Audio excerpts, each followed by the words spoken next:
I know, one of these ones where you hold a can up to your ear and there's a piece of string at the other end. Hi, we are live. We are now streaming live, I meeting. think. So, are we ready to go, Matt? Yes, you're ready to go. Right, good evening, members. Good evening, any members of the public who I can't see, of course, but if you're there, welcome. This is the council meeting on the 18th of November 2020. And I'll start with Chairman's Communications, which is item 1 on the agenda.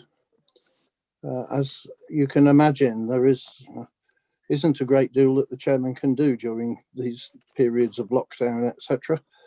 But I have kept in touch with the charity which I chose well over a year ago now, which is Norfolk Wildlife Trust. And coming up, I have sponsored a series of online events called Cly Calling. And these will be in January, February and March. The one in January is called Back to Nature. The one in February is called The Stubborn Light of Things, a Nature Diary.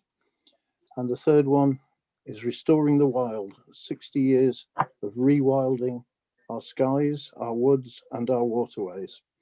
There will be guest speakers, and I would ask that all members have a look at it, join in.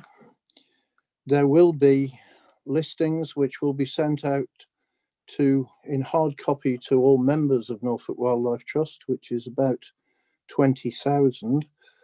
And we as North Norfolk will get a recognition at the beginning of each of the events that we have helped sponsor it and that we are involved. So that is going towards the charity which originally I chose over 18 months ago.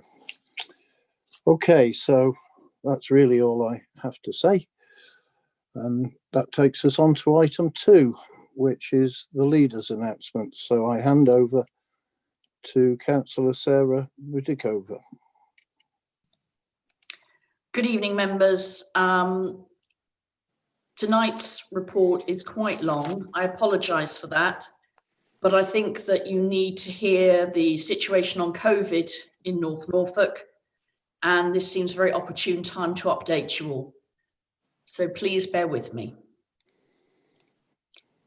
As we approach the midpoint in this latest COVID lockdown, and with a rising number of cases in Norfolk in recent weeks, I thought members would appreciate an update on the current position in North Norfolk and an outlining of the way in which we are working with partners across Norfolk in managing the current lockdown situation and preparing for when these arrangements are anticipated to come to an end on the 2nd of December. Thankfully, the numbers of infections and deaths in North Norfolk has been relatively low, with a cumulative total of 481 confirmed infections in North Norfolk at 11th of November, giving a rate of 458.8 per 100,000, compared to an England average of 2,122 per 100,000, meaning that we have the second lowest cumulative total per 100,000 rate of population of all local authority areas in England. The number of cases in the last 7 days in North Norfolk to 11th of November is 56 cases, or a rate of 53.4 per 100,000, compared to an England average of 271.2 per 100,000. Meaning under this measure today, we have the lowest rate per 100,000 population of any local authority area in England. Whilst I do not believe the measures we have taken as a council have achieved these rates on their own, I do believe they have contributed. Across all these indicators, North Norfolk has been incredibly fortunate and has consistently been in the lowest 10% of all 315 local authority areas in England for cases and the lowest 25% for deaths. However, every single death, I'm sure you would all agree, is a tragic personal tragedy for a family. We are far from complacent and are reviewing our situation daily, particularly as the number of cases in the UK, Norfolk and North Norfolk have been rising in recent weeks, with North Norfolk seeing an average of approximately 3 cases a day during much of October, but with this figure having risen towards an average of between 8 and 10 cases per day in the past couple of weeks.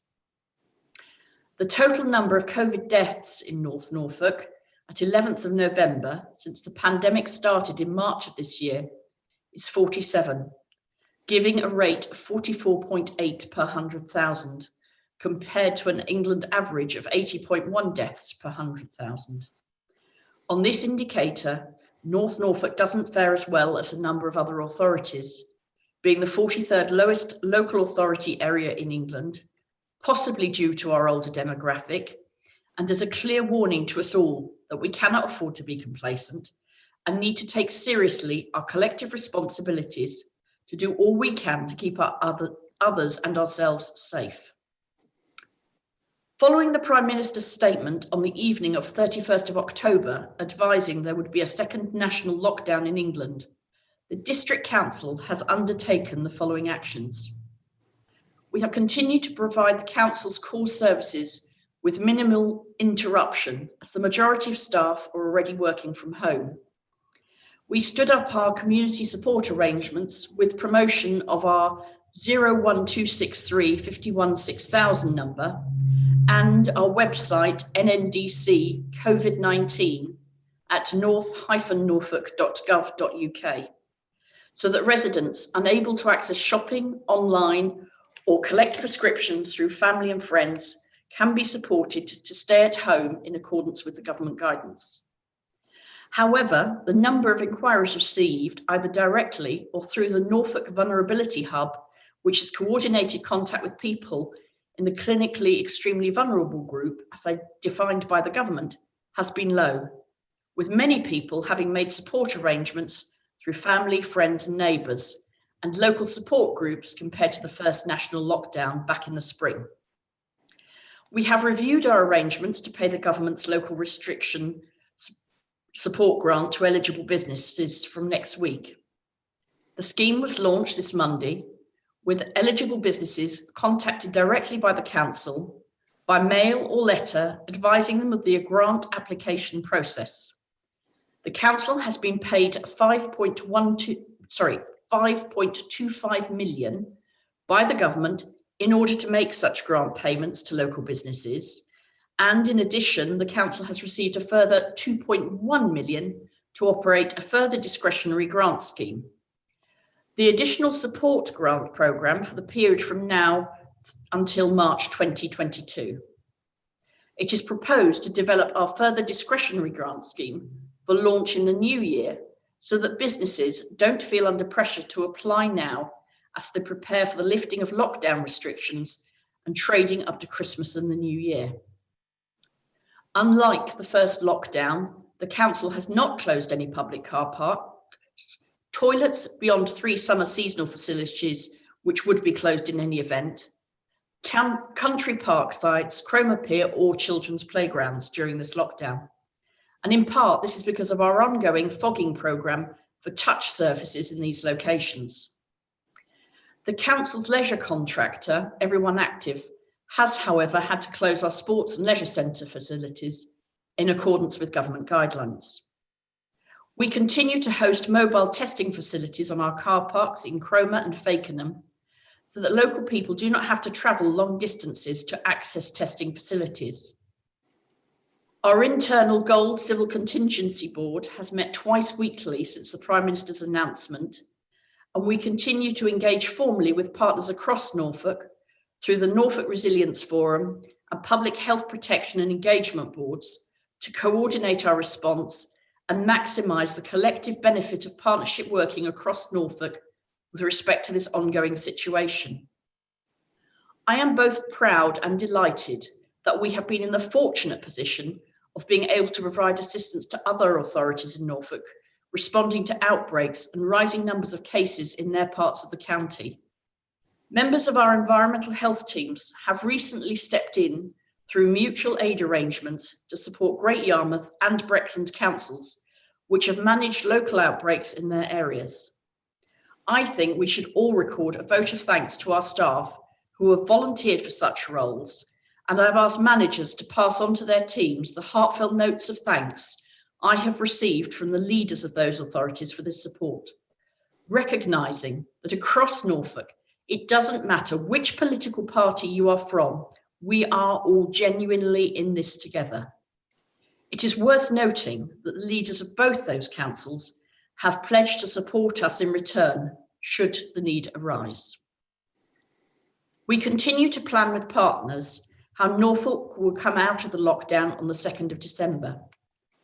At this stage, it is understood that when the England lockdown comes to an end, areas will return to the tiered arrangements of restrictions depending on the rates of local cases and capacity of local hospital services to respond to levels of cases. At this stage, it is not known whether the tiering arrangements will operate at a county or district level, but it is believed at the present time that Norfolk will most likely return to Tier 1, the lowest level of restrictions. At all times, we'll be working locally to ensure that those arrangements mean that we can continue to deliver messages to our communities and operate social distancing measures with the objective of keeping our population as safe as possible, whilst working to support our myriad small businesses who have been so badly impacted. We are also working with partners to consider the potential for mass testing arrangements and the delivery of mass vaccination programs across the district in the first 6 months of next year.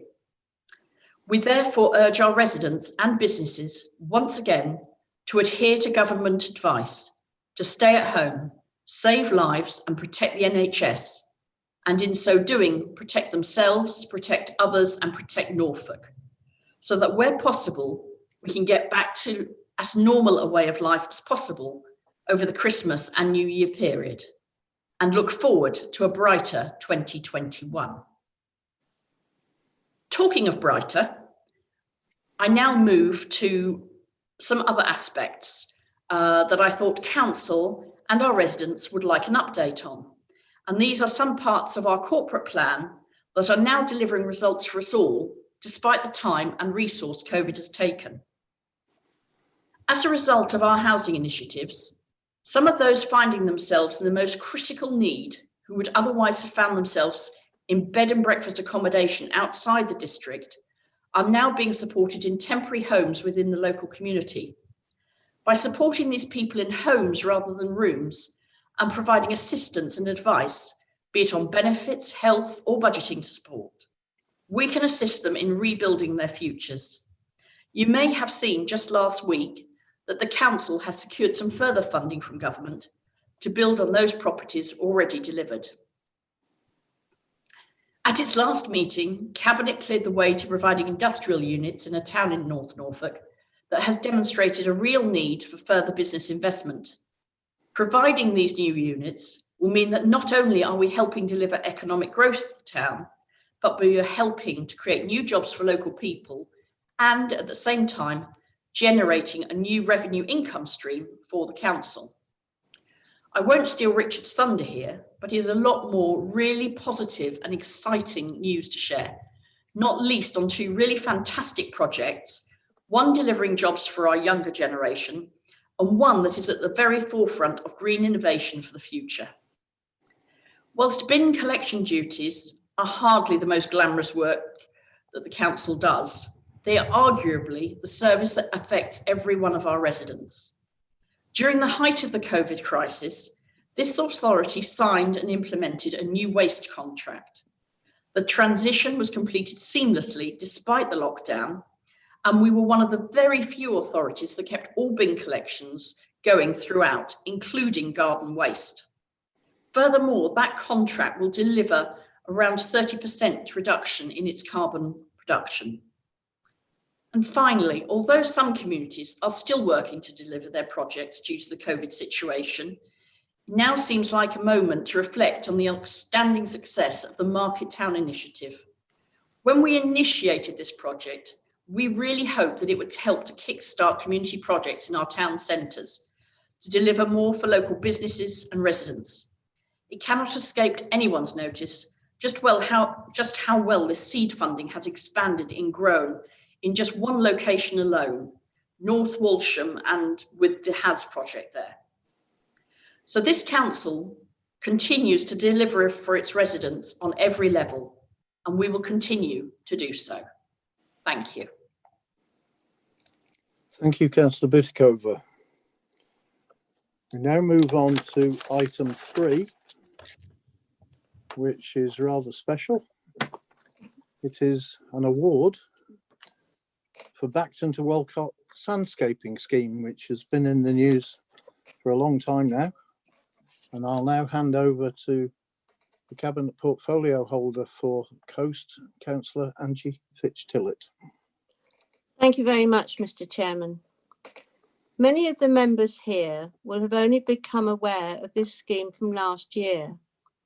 In fact, we began working on a solution to protect Bacton Gas Terminal in 2014. This was after much of their frontage was lost to the storm surge of December 2013.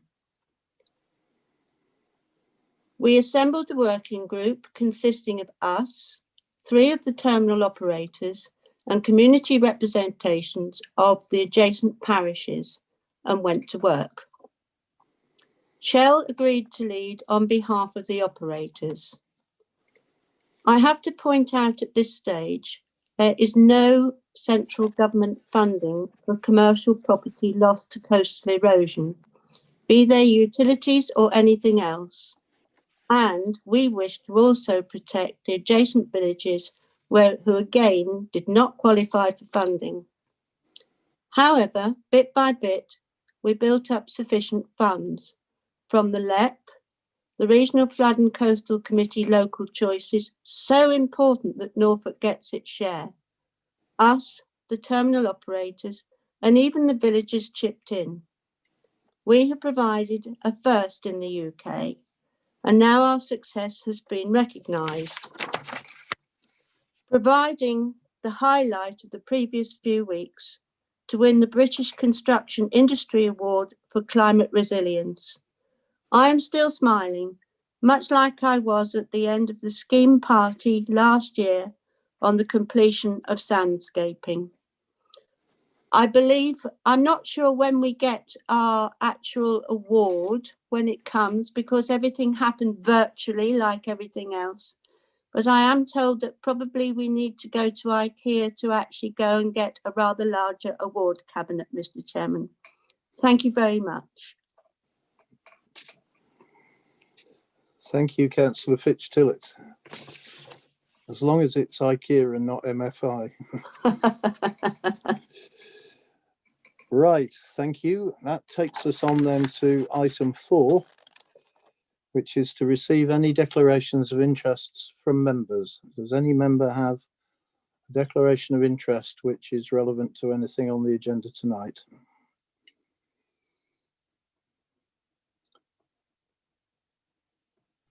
No? Chair, I can't see Councillor Vincent Fitzpatrick, so I don't know if he is indicating he has got an interest. Matt, have you got anybody interested in? I see Showing no an raised interest? hands. No raised hands, Chairman. No. Okay, thank you very much. That takes us on to item 5, apologies for absence. Matt, do you have apologies? I just have Councillor Tim Adams and Councillor Karen Ward. Thank you.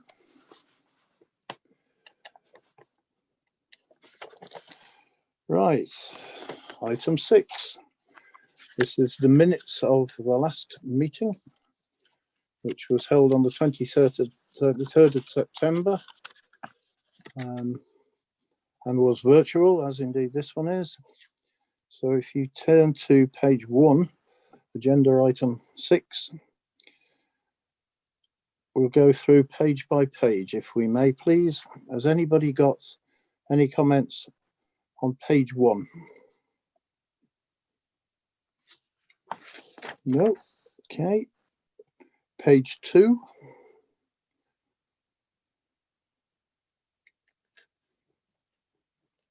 No. Okay. Page 3.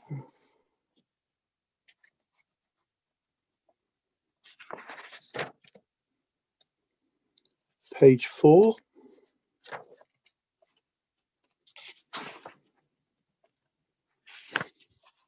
Page 5.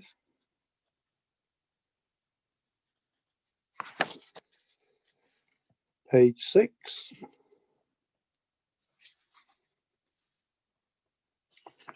Page 7.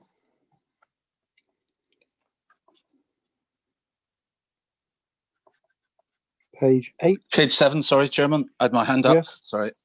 Sorry, Yeah, bottom of page. didn't see it. Yeah, bottom of page Page 7, 7. Chairman. Yeah, I'd made a point of order which has been clarified, but the point of order was to a comment made by the leader when she said the previous administration's model had been top heavy with 2 chief execs. And my clarification was to point out we'd actually abolished the post of chief exec, but without the that actually appearing in the minutes, the clarification is slightly incongruous. Thank you.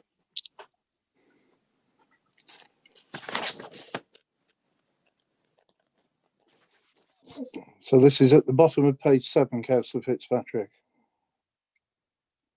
That's fine, Chairman. I can clarify that and amend the minutes accordingly to reflect Councillor Fitzpatrick's comment. Thank you. That's fine. Thanks. Thank you, Emma. Page 8, we got 2. Page 9.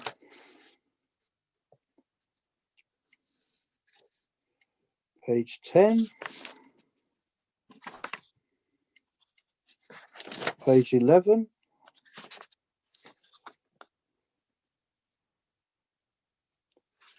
Page 12.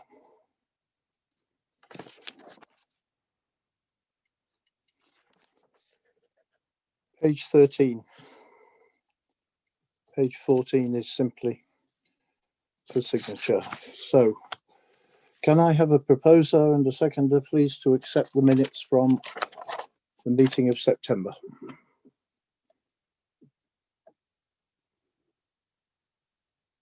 Any takers? Sorry, I I can see, propose.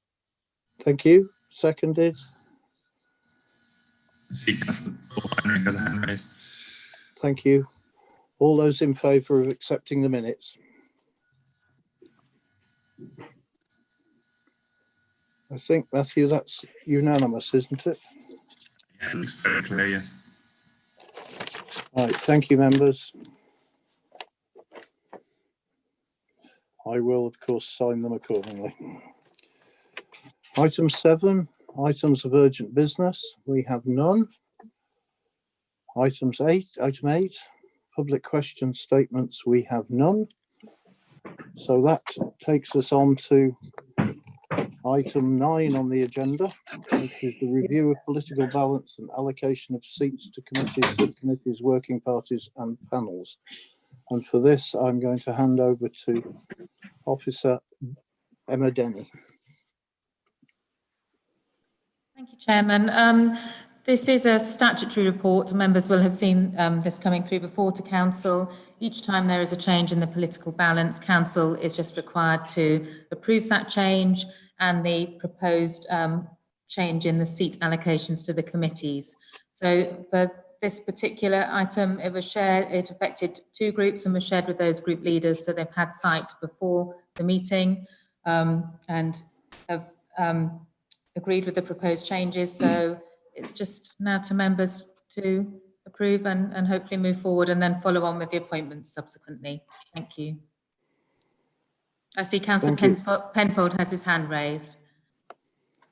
Councillor Penfold. Thank you, Mr. Chairman. It's just a point on the appendix on page 19. where it reads NN Sustainability Fund Grants Panel. That should read NN Sustainable Communities Grant Fund Panel.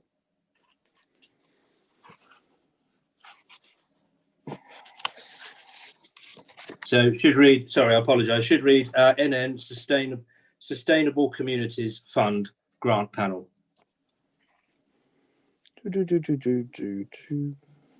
So it's halfway down. Sustainability, right, so it should Yeah. read. It should read, NN Sustainable Communities Fund Grants Panel. Okay, Thank you. I made a note of that. I'm sure we can correct that. Thank you. So the recommendations are given in your agenda. The first is that the council approves the revised political balance calculation as per section 2.4 of the report. 2, that council approves the allocation of seats in political groups as shown in Appendix A. It's just worth noting that's the Appendix A on page 19. There is an Appendix A later on in the report attached to another subject. Item 3, that delegation is given to the group leaders to make any appointments to committees, subcommittees, working parties and panels in line with the political balance. So can I have a proposer to accept these recommendations, please? Thank you, Councillor Shires. And Councillor Butikofer as well. And Councillor Butikova, thank you. So let's put that to the vote. All those in favour? Just bring of up the the recommendation. poll. I'll just bring up the poll for you, Chairman, to formally go through those. This is the poll we have used before at the last meeting. Here we go.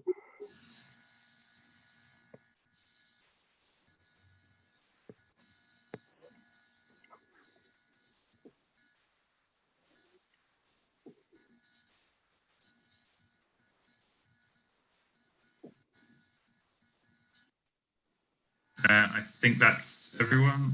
Everyone voted? Yeah, I've got 37 votes there.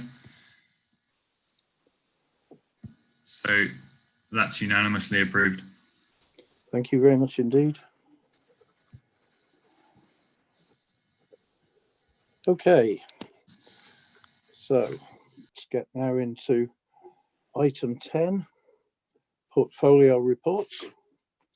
And we start with Councillor Sarah Butikova, and item 1 in that section. Councillor Butikova.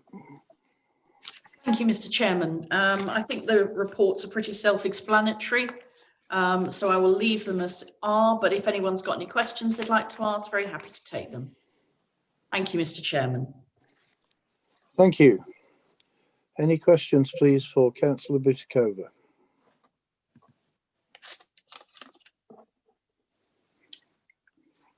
I can't see any. Matt, are there no questions? Seen no hands raised now. Right, thank you very much indeed. That takes us on to item 2, which is Councillor Fitch-Tillett, who has the portfolio for Coaston. Councillor Fitch-Tillett. Thank you very much, Mr. Chairman, and I would very much like to welcome Karen Thomas. Virtual meetings are allowing her to attend whilst in Suffolk, so it's really good that she's here. As usual, our team has had another busy period, especially as the September gales caused significant extra work with the wind-blown sand covering at Walcott.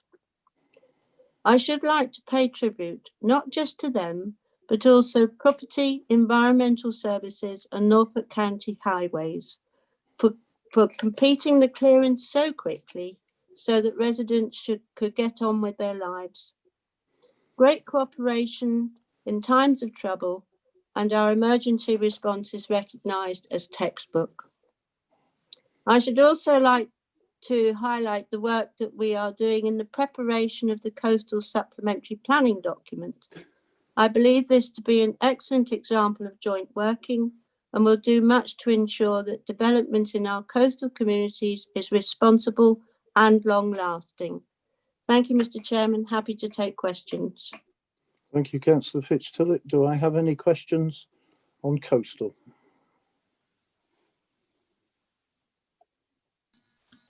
I see no hands raised, Chairman. So, sorry, I missed that. I see no hands raised. Again, blurred, sorry. I think he said no hands. No hands raised. Yeah, sorry. We all know that broadband can be difficult. Right, that takes us on then to Councillor Virginia Gay, Culture and Wellbeing. Councillor Gay. Thank you, Chairman. There's a great deal of good work reported here, but I'd just like to take this occasion to express gratitude to our countryside team, because there are only 3 of them and they take care of 14 sites, and they've done their utmost to keep our woodlands open for us through these 2 lockdowns, retained our 3 green flags, and their work has been especially appreciated while we've all been confined indoors. So thank you. Thanks, Chairman. Thank you, Councillor Gay. Any questions here, please?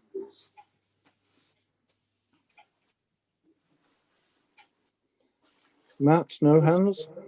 I see no hands raised, Chairman. Thank you very much indeed.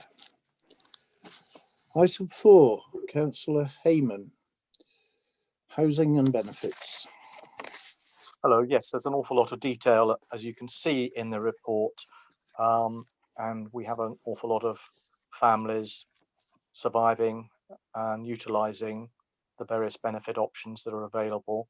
I do want to draw your attention just to the news on temporary housing that we successfully secured £140,000 from a government scheme that we bid for, which would provide up to 4 homes for single rough sleepers across North Norfolk.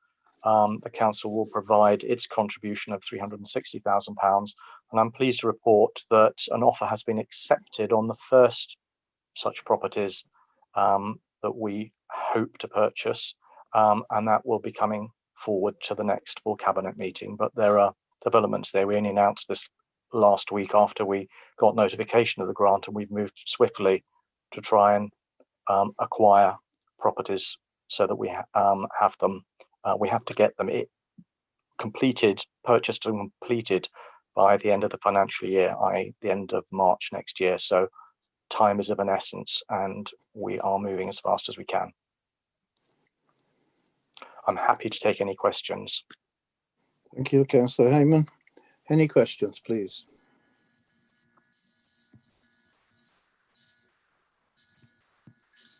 See no hands raised, Chairman. No hands raised? Thank you. Councillor Kershaw, Sustainable Growth. Thank you, Chairman. The report is before you. I'm sure you've read it. However, things are moving quickly at the moment, so I thought it worthwhile bringing some of the issues post the agenda being created for your attention. Since the COVID-19 crisis hit in March, I have to report that the council has now paid out £53.255 million of business support grants to 4,832 businesses. Discretionary grant scheme distributed 2.76 million to 221 businesses across a broad range from bed and breakfast, charities, nurseries, hospitality sector, and market traders, etc. The average grant paid was £12,500.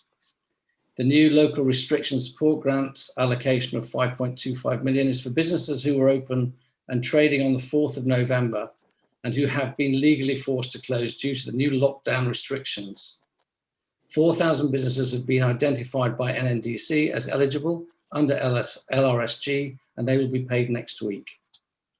The additional restrictions grant of 2.1 million covers financial years 2021 and 21-22. The eligibility criteria have not been fully determined, as the government is still revising who can and cannot be helped. We intend to have this scheme up and running in the new year, as detailed by the leader in her speech. The Tourism Sector Support Grant Panel will meet on Friday this week to finalise the shortlist of successful applicants to the scheme. The scheme was oversubscribed fourfold. Businesses who were not eligible have been directed to other funding sources, such as the New Anglia Hub. Revenue and benefits team have worked closely with the economic development team to cross-check and minimise any potential errors during this period. IT and comms have also played a willing and helpful part in this body of work. I would like to point out that NNDC has consistently outperformed other councils in the numbers of businesses helped and amounts of grants distributed. I must commend officers of the aforementioned teams for their attention to detail and their incredible industry over this period. No additional resources have been used, and these schemes have added a considerable workload to an already busy schedule. We should be proud of their commitment and achievements. Moving on to training, particularly with regards to the 16 to 24-year-olds. Kickstart support program. This has been led by the DWP. NNDC got involved as a hub to help SMEs to qualify. One had to take cohorts of 30, 16 to 24-year-olds. I'm very pleased to say that local businesses have come forward, and at this date, we have 110 placements registered. The funding is for 100% of national minimum wage for 25 hours a week, plus employer national insurance contributions for 6 months. In addition, £1,500 per job placement is available for employer setup costs. Details of the scheme can be found on the NNDC Gateway under expressions of interest, and I urge you to encourage business to join. This is a valuable tool to aid 16 to 24-year-olds to move into the world of work. Secondly, Shell have committed to working with North East Norfolk Digital Employment Hub at Paston College to create digital skills training for the 19+ age group. They have given £115,000 to help provide laptops and training to work with Paston College. And lastly, on training, British Gas National Grid have had a recent meeting with us to explore training for young people 16+ to encourage jobs in the green energies and sustainable sector. National Grid recognise the importance of training local young people with the intention of retention in North Norfolk.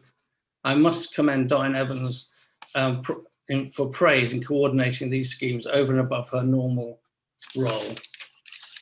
And finally, but probably most exciting, the SNS2 scheme. This is the South North Sea Hydrogen Production Scheme. We have joined as partners, and the first meeting was last Friday. This is a scheme to produce hydrogen from the excess electricity produced from wind farms in the southern North Sea. Schemes have been proposed in the past, but there was insufficient excess electricity available, and most is fossil fuel generated. This scheme is designed to produce carbon negative hydrogen.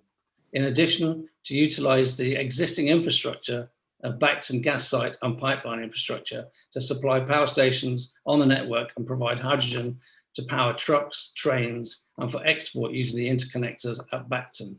This is a very exciting scheme, and NNDC are one of the 6 partners of the inception of this scheme. The development of hydrogen for our car manufacture is incredibly important, as the byproduct is water. CO2 will be sequestered and pumped back into exhausted gas fields under the North Sea.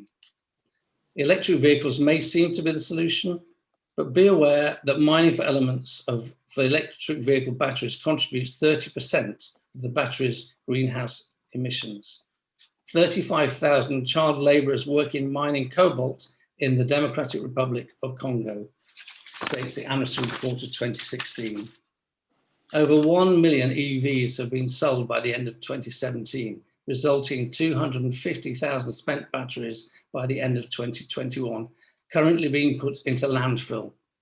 Tesla have recently been fined £10.8 million by the German Federal Environment Agency for failing to recycle batteries. Northvolt, a Swedish company, have raised £2.3 billion to build a battery recycling factory in Västerås in Sweden, using hydroelectric power. Batteries might be better for the environment than fossil fuels, but they still have a sizable impact. This morning's announcement by the government of a green revolution is welcome, but too little, too late. I hope our MPs will lobby for some of the funds to come to Norfolk to help with innovations such as SNS 2.0 and not bypasses to go to Hull and Tyneside, as already been publicised. The project is proceeding with fortnightly meetings, and NNDC is represented by 2 officers and a member. It's very exciting. Thank you. I'm happy to take questions. Thank you, Councillor Kershaw. Anybody got any questions? Councillor Penfold has a hand raised, and Councillor Borthwaite. Councillor Penfold first, please. Thank you, Mr. Chair. I'd like to thank Councillor Kershaw for his report, which reflects all the excellent work I think that he and his officer team in sustainable growth have been doing, and the great successes they've been having. And I do hope that all members will join me in congratulating Councillor Kershaw and his officer team on their excellent work. What I want to do is focus on the Kickstart Job Support Programme, if I may, and ask Councillor Kershaw just to elaborate a little further on the partners that he'll be working with in order to deliver this scheme of job placements for 16 to 24-year-olds across North Norfolk. So could Councillor Kershaw just give us some examples of these partnerships, please? Thank you. Thanks for the question, and thanks very much for your comments there. I'll pass them on to the officers. It's very well received. What is pleasing to see in terms of partners, I presume you mean the companies that we'll be working with and who've come forward. It's a very broad range of different industries.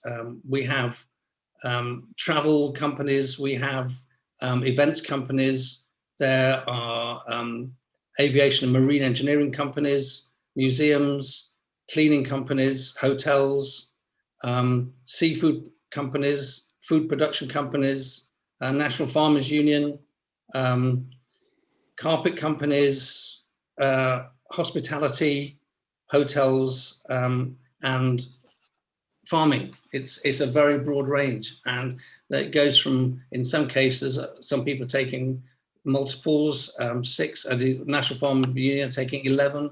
It's really pleasing to see how businesses have responded. And there are more coming in as we speak. So thank you. Thank you. Now, I had a second questioner, but I missed the name, Matt. Yeah, so we have Councillor Blathwaite next, then Councillor Withington, and then Councillor Baker. Councillor Blathwaite. Yes, actually, my question is also about partners, in particular with the hydrogen scheme. Other Norfolk councils have engaged in big and promising projects, not as big and promising as this, I have to say, and have been embarrassed by the partners and stakeholders they engaged with. Are we content that our partners in this scheme are of a calibre we would wish for? Are you in a position to please give us their names? Being put to the test here. Okay, there are 6 partners who have put money into the scheme, and that is the New Anglia LEP, Hydrogen East, the Oil and Gas Technology Centre, North Norfolk District Council, Zodas Group, and Catapult Offshore Renewable Energy. There are further potential investors, Horizon Europe, which is an EU funding company, UKRI, and OGC. Within industry, I think this is the important thing. It's quite encompassing. We have a National Grid, we have British Oxygen, we have Anglia Media Stream, we have Vattenfall, SSE, Ørsted, Equinor, EDF, RDW, Total Oil, Shell, Summit, the Interconnector, and Neptune. And then supportive of this are UK Power Networks, Ofgem, UK HFCA, Greater South East Energy Hub, and Energy Technologies, together with the Department for Environment, Food and Rural Areas, and the Oil and Gas Authority. I think it's not a bad set of people, I hope. Thank you.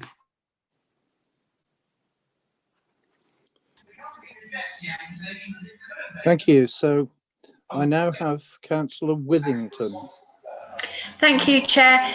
Mine's actually about Kickstart, because I wanted to say how pleased Sheringham businesses are that the NNDC decided to run this hub system for Kickstart, because there were lots of people in Sheringham who were interested, but obviously with the idea of 35, there's very few SMEs in Sheringham that would be able to do that. And I know some of them have taken it up. And really appreciate the fact that that opportunity has been provided by NNDC, and as well as it's brilliant for our youngsters as well. So on behalf of Sheringham, thank you very much. Thank you, Councillor Withington. I now have Councillor Baker. Thank you, Mr. Chairman. Thank you for the report. Recognise, yes, that we have got a lot of grants to pay out, but can you just explain why other councils have paid out money, yet we still haven't? I'm just a bit concerned that neighbouring councils have got, in one instance, I've heard £700,000 out the door, but you said in your announcement that we wouldn't be making any payments until next week. Why have we not been able to get some money out the door quite yet, please? Which grant scheme you're referring to, Councillor Baker? Well, you've got the government grant schemes in your report that referred to. We've got money that's in the same money that's been given to us from before. We've had the systems and the processes to be able to, I would have hoped, get some grants out. So the local restriction grants and the additional restriction grants, why are we a little bit not able to make those payments until next week? If the LSRG is the one that's going to be made next week, you may or may not be aware that we had 14 pages of changes to the eligibility criteria on Monday, and we've had another 14 pages today. So although the grant is ready to go, we have to make sure we fulfill the criteria. And this happened before, and other councils were caught out. So I think it's better to be safe than sorry. And that's why the payments were going out next week. I hope that answers your question. Thank you, Councillor Baker. That takes us on now then to item 6 under item 10, which is Councillor Nigel Lloyd, Environmental Services, Climate Change and Environment. Councillor Lloyd. Thank you, Chair. The report is before you. I'm not going to go over it line by line. I would, though, like to take this opportunity to thank the staff in the Environmental Services team who have worked so hard to keep North Norfolk safe during this COVID crisis. They have assisted other councils, notably Breckland and Great Yarmouth. And as was alluded to earlier, I believe that they have contributed to the low numbers of COVID infections in North Norfolk with their hard work, which was actually a significant extra burden on their time. And I'd like to take this opportunity to thank them. Also, the Environmental Protection Team, who have largely resumed duties after the summer lockdown. Also, things are getting back to normal there. Another thanks, I don't want us to turn this into the Oscars, but Serco have done a great job during the COVID crisis. They took on the contracts just after the first lockdown occurred. They had their own issues with their own staff, with shielding and one thing and another, but they maintained the service throughout. And as Councillor Pacifica said earlier, we maintained the full service of refuse collection throughout. So I'm very pleased with the performance of the team, and I think they deserve credit. I'm happy to answer any questions, Chair. Thank you. Have I got any questions for Councillor Lloyd? Yes, I see Councillor Punchard has a raised hand, followed by Councillor Perry-Warnes. Thank you. Councillor Punchard. Thank you, Chair. Thanks, Councillor Lloyd, for the detailed report. and civil contingency is obviously something I'm quite interested in, and happened to be at work on the busy weekend of the 25th to the 27th of September, so know firsthand the level Norfolk wide dealt with trees down and flooding. But could you assure council that the team and yourself will be working liaison with county council, as I know from my own ward in Fakenham, a lot of the flooding that was experienced was due to poorly cleared out surface water drains that from some routine maintenance would have stopped a lot of the flooding. Thank you. Thank you, Councillor Punchard, for your question. Well, I share your concerns actually. In my own ward in North Horsham North, we have had similar problems with flooding that we believe that block drains have contributed to. The District Council does what it can, but the responsibility lies with Norfolk County Council, as you rightly say, and we are working with county councillors and the county themselves to improve the situation. It's my understanding there have been what they might call efficiencies made.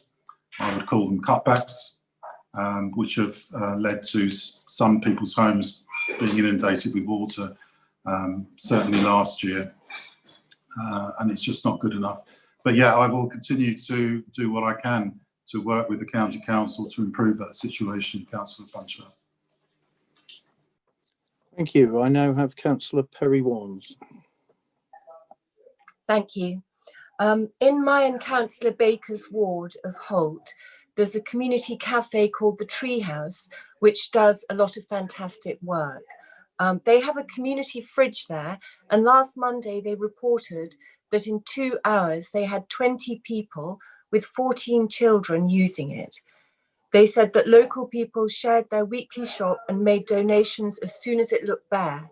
And this is really wonderful to hear. Please can Councillor Lloyd give us an update on how the NNDC community fridges are operating and if they're making a similarly effective contribution to local communities. Thank you. Thank you for your question, Councillor Perry Warnes. Well, I guess firstly, I'd like to pay tribute to the remarkable women that run these fridge in Holt. I visited there myself, actually, with you a while back now.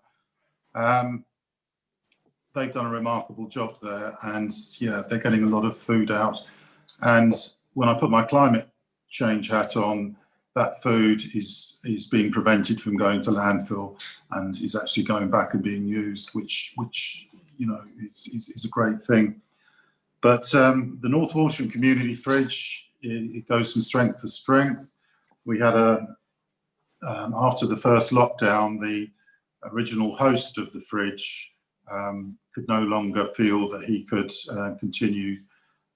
So there was a period of flux, but the North Horsham Community Shop stepped in and offered a space in their shop.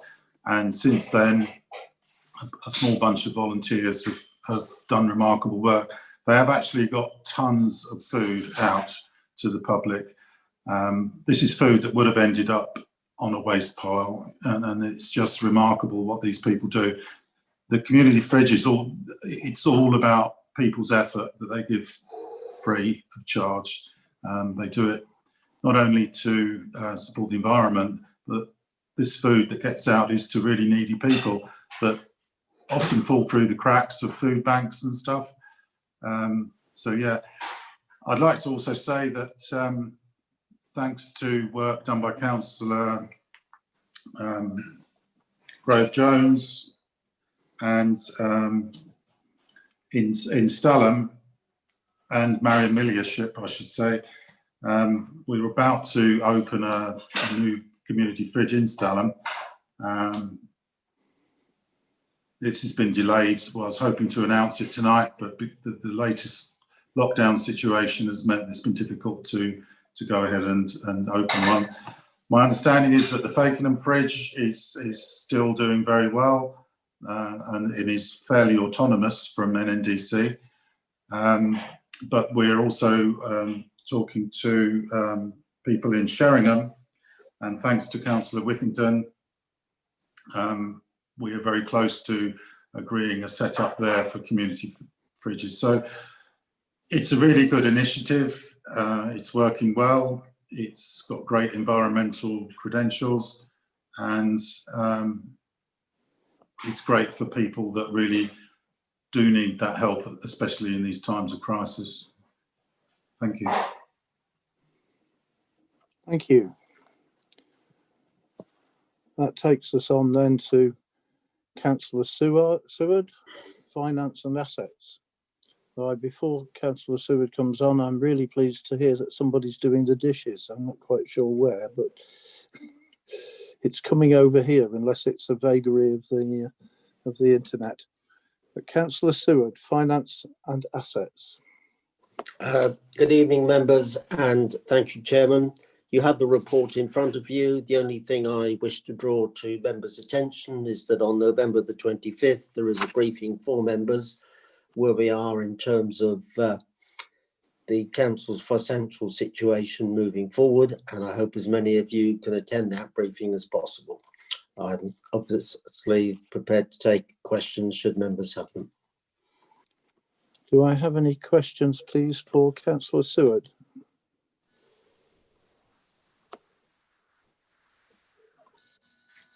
Can't see any myself. Nat, have we got any? No. Okay, thank you. That takes us on to Councillor Lucy Shires, Organisational Resources. Thank you, Mr. Chairman. I want to just say that obviously we've got 3 reports in front of you. They're very detailed, so I won't add anything to that. But I did want to just draw attention to the Digital by Design briefing that we had this morning, to thank members for attending and for all the questions that were posed. It was a very useful session. And to those who couldn't make it, I believe the recording will be available, if I remember correctly, Matt. We will be sharing that in the coming days, yeah. Thank you very much. And I'm happy to take any further questions. Okay, members, any questions for Councillor Shires?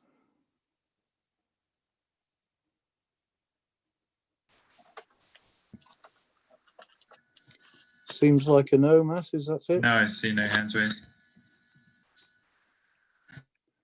Okay, thank you. So, the last of these items, item 9, Councillor Toy, Planning and Enforcement. Thank you, Mr. Chairman. Members, you have my report in front of you, but I just have a few things I'd like to say, as this is my first portfolio holders report. I'd like to say how delighted I am to be associated with an amazing team of dedicated professionals. As with many departments, the team supplied their professionalism to help run hubs during the coronavirus and first lockdown. Despite this, they have continued to deliver well above national average results. Leading up to this report, they have had the planning white paper to be reviewed and discussed with members and town and parish councils, and deliver a coordinated response, which is available on the website. You'll be aware that they have been working for some time to bring about the change to the uniform back office software. This has been a huge task, which we are currently in the middle of. Because of the preparation, testing and good planning, this is all going as expected. A couple of headline figures around this that I would like to bring to your attention. The total number of records that are being extracted, validated, converted and reloaded is just short of 250,000. Every year, planning deals with not just 2,500 planning applications, but tree works, preservation orders, building control, enforcement, and many others. When you work it out, they process one every 8 minutes. As an example of one area of planning is land searches. This team have been averaging a turnaround of 72 hours when the requirement is 10 days. This is in the top 15% in the country. In the run-up to the shutdown for the uniform change on Friday, the 13th, the team amazingly processed every request received by 5 p.m. on Thursday the 12th. It's incredible. We have continued to deliver on the new local plan, and this is on target to go to the next stage of Regulation 19, where we submit the plan for inspection. This has been and will be no small task. Despite the changes faced, we have had 2 people that joined as trainees, have studied through Westminster College, and now be fully qualified professional planners. A senior member of the team is now registered as a fully chartered professional member of the Royal Town Planning Institute, which is only obtained by evidence of work experience and achievement. Despite historical difficulties in recruitment, we now have 3 new joiners. Sadly, we were losing a team member in January who's moving to take up a more senior position with another council. I shall wish them good luck with this significant career progression and look forward to a successful recruiting campaign. This is a true professional commitment by a team of people that are delivering quality decisions in time for North Norfolk. So whilst my report shows the numbers, I commend the people behind this achievement. And I'm also happy to take questions. Thank you, Mr. Chairman. Thank you, Councillor Toy. Do I have any questions here, please?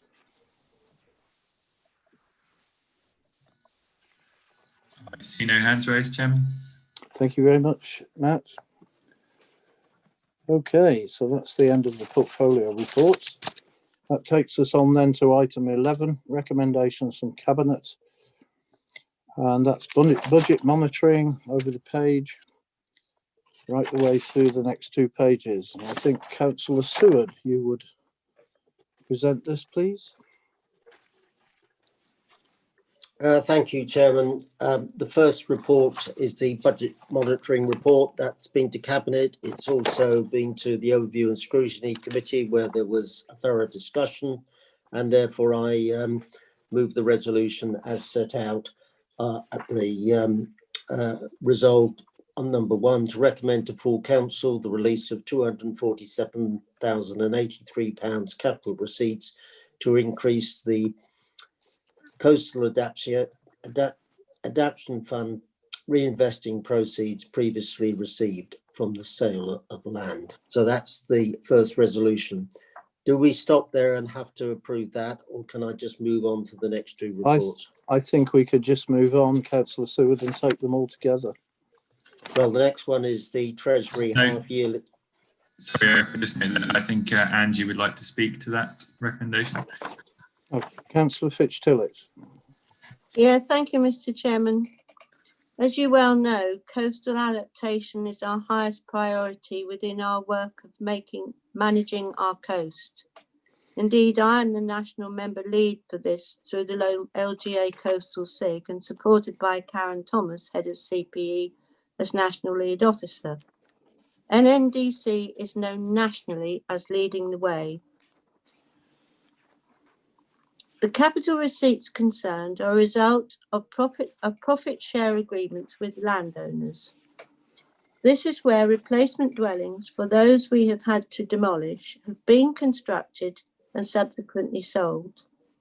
I ask members to support this proposal in that we maintain a fund for any further problems we may or will have. When it comes to it, I am happy to second the whole proposal, Mr. Chairman. Thank you, Councillor Fitch-Tillett. Councillor Seward, if we move on then to Treasury half year. Thank you, Chairman. Again, this has been to the Cabinet and to the Overview and Scrutiny Committee. What was resolved is in front of Council tonight, and that is set out in the Council papers. And the last one is the determination of council tax discounts for the next financial year, 2021-22. We have to do that at this time of year in order to tie in with the precept process involving the county council, police and other authorities. And therefore, I commend that resolution as well to council tonight. Thank you. Thank you, Councillor Seward. What I'd like to do here, please, members, is take these 3 items together. The item about coastal adaptation, the next determination, recommendations that full council shall resolve under section 11A of the Local Government Finance Act, etc. One of the following applies. Recommendation 1, discounts, premiums, etc. Then recommendation 2, those dwellings that are specifically identified under regulation 6 of the council tax, those dwellings described or geographically defined in Appendix A, which is the reasonable option of the Head of Finance and Asset Management. The reason for the recommendations are given. So can I please have, I presume Councillor Seward, you would propose this. Councillor Fitch-Tillett has seconded. Can we put this resolution to the vote, please? Those And I in just favour? noticed that Councillor Fitzpatrick has a raised hand. Right, Councillor, is that Councillor Vincent or Councillor? I can't see, unfortunately. So that's yeah, Vincent Fitzpatrick. Councillor Vincent Fitzpatrick. Councillor Fitzpatrick.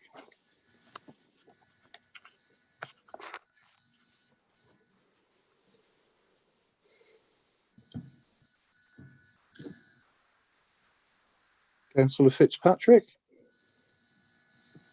Sorry, Vincent, we can't hear you. You might need to just mute and unmute again to.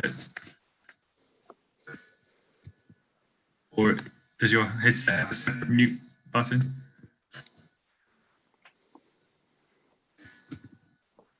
I don't know if it's worth trying to remove the headset, Vincent, potentially.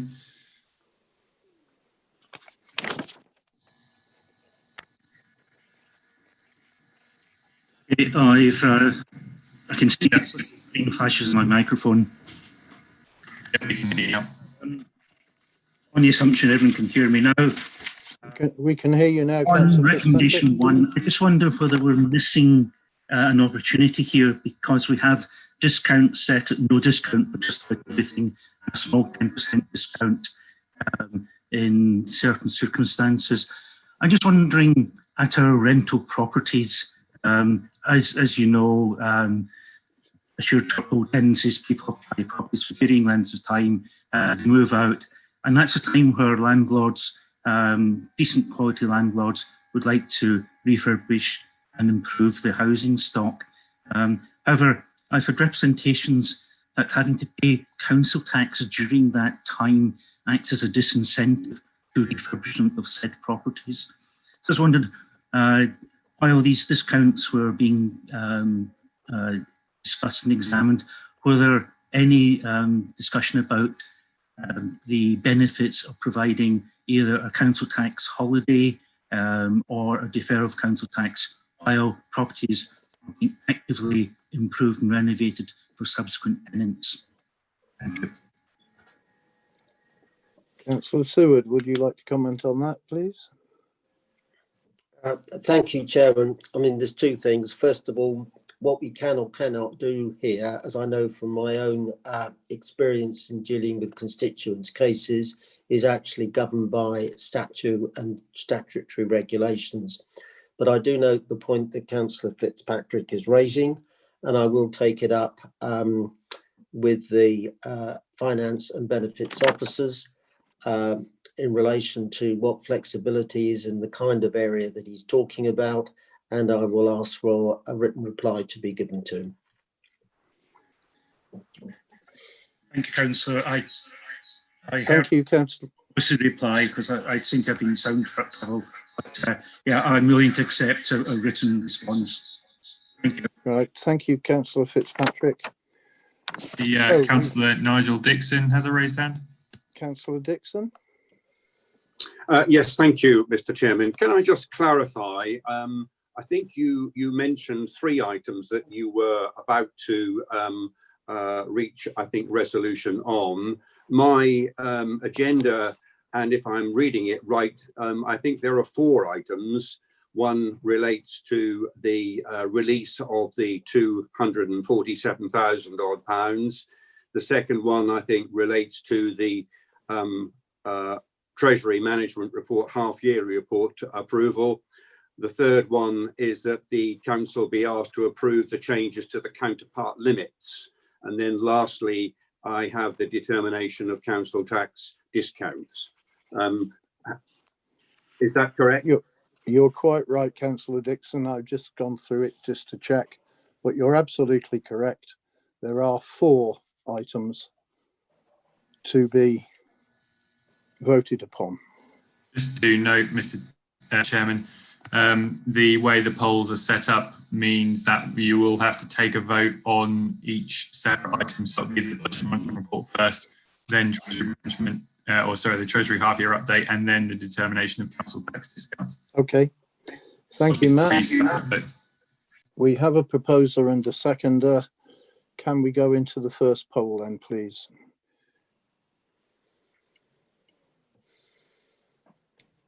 Yep, just bear with me, just finding it now.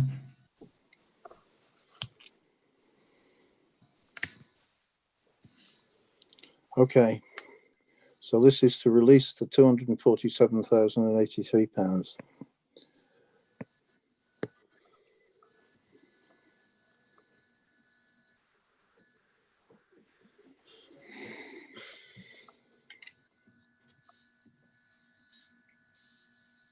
Okay, if everyone's had a chance to vote. We have 35 in favour and 2 abstentions, so that is approved. Thank you. We now go into the second one.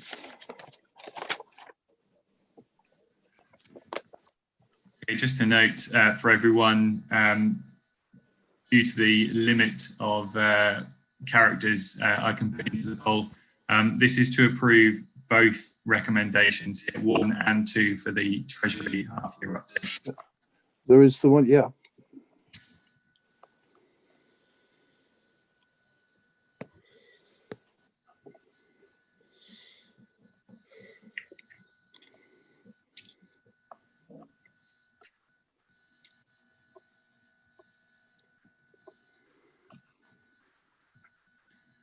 Okay, if everyone's had a chance to vote.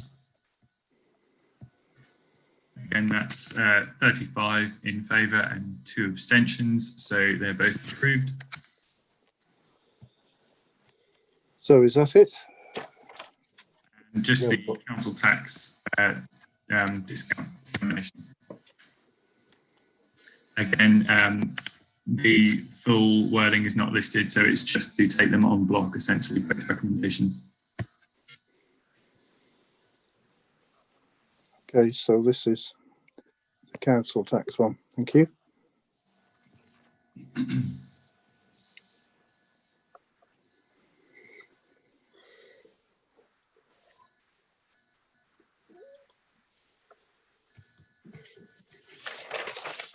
Okay, if everyone's had a chance to vote. Again, that's 35 for and 2 abstentions, so the recommendations are approved. Okay, that completes them, does it not?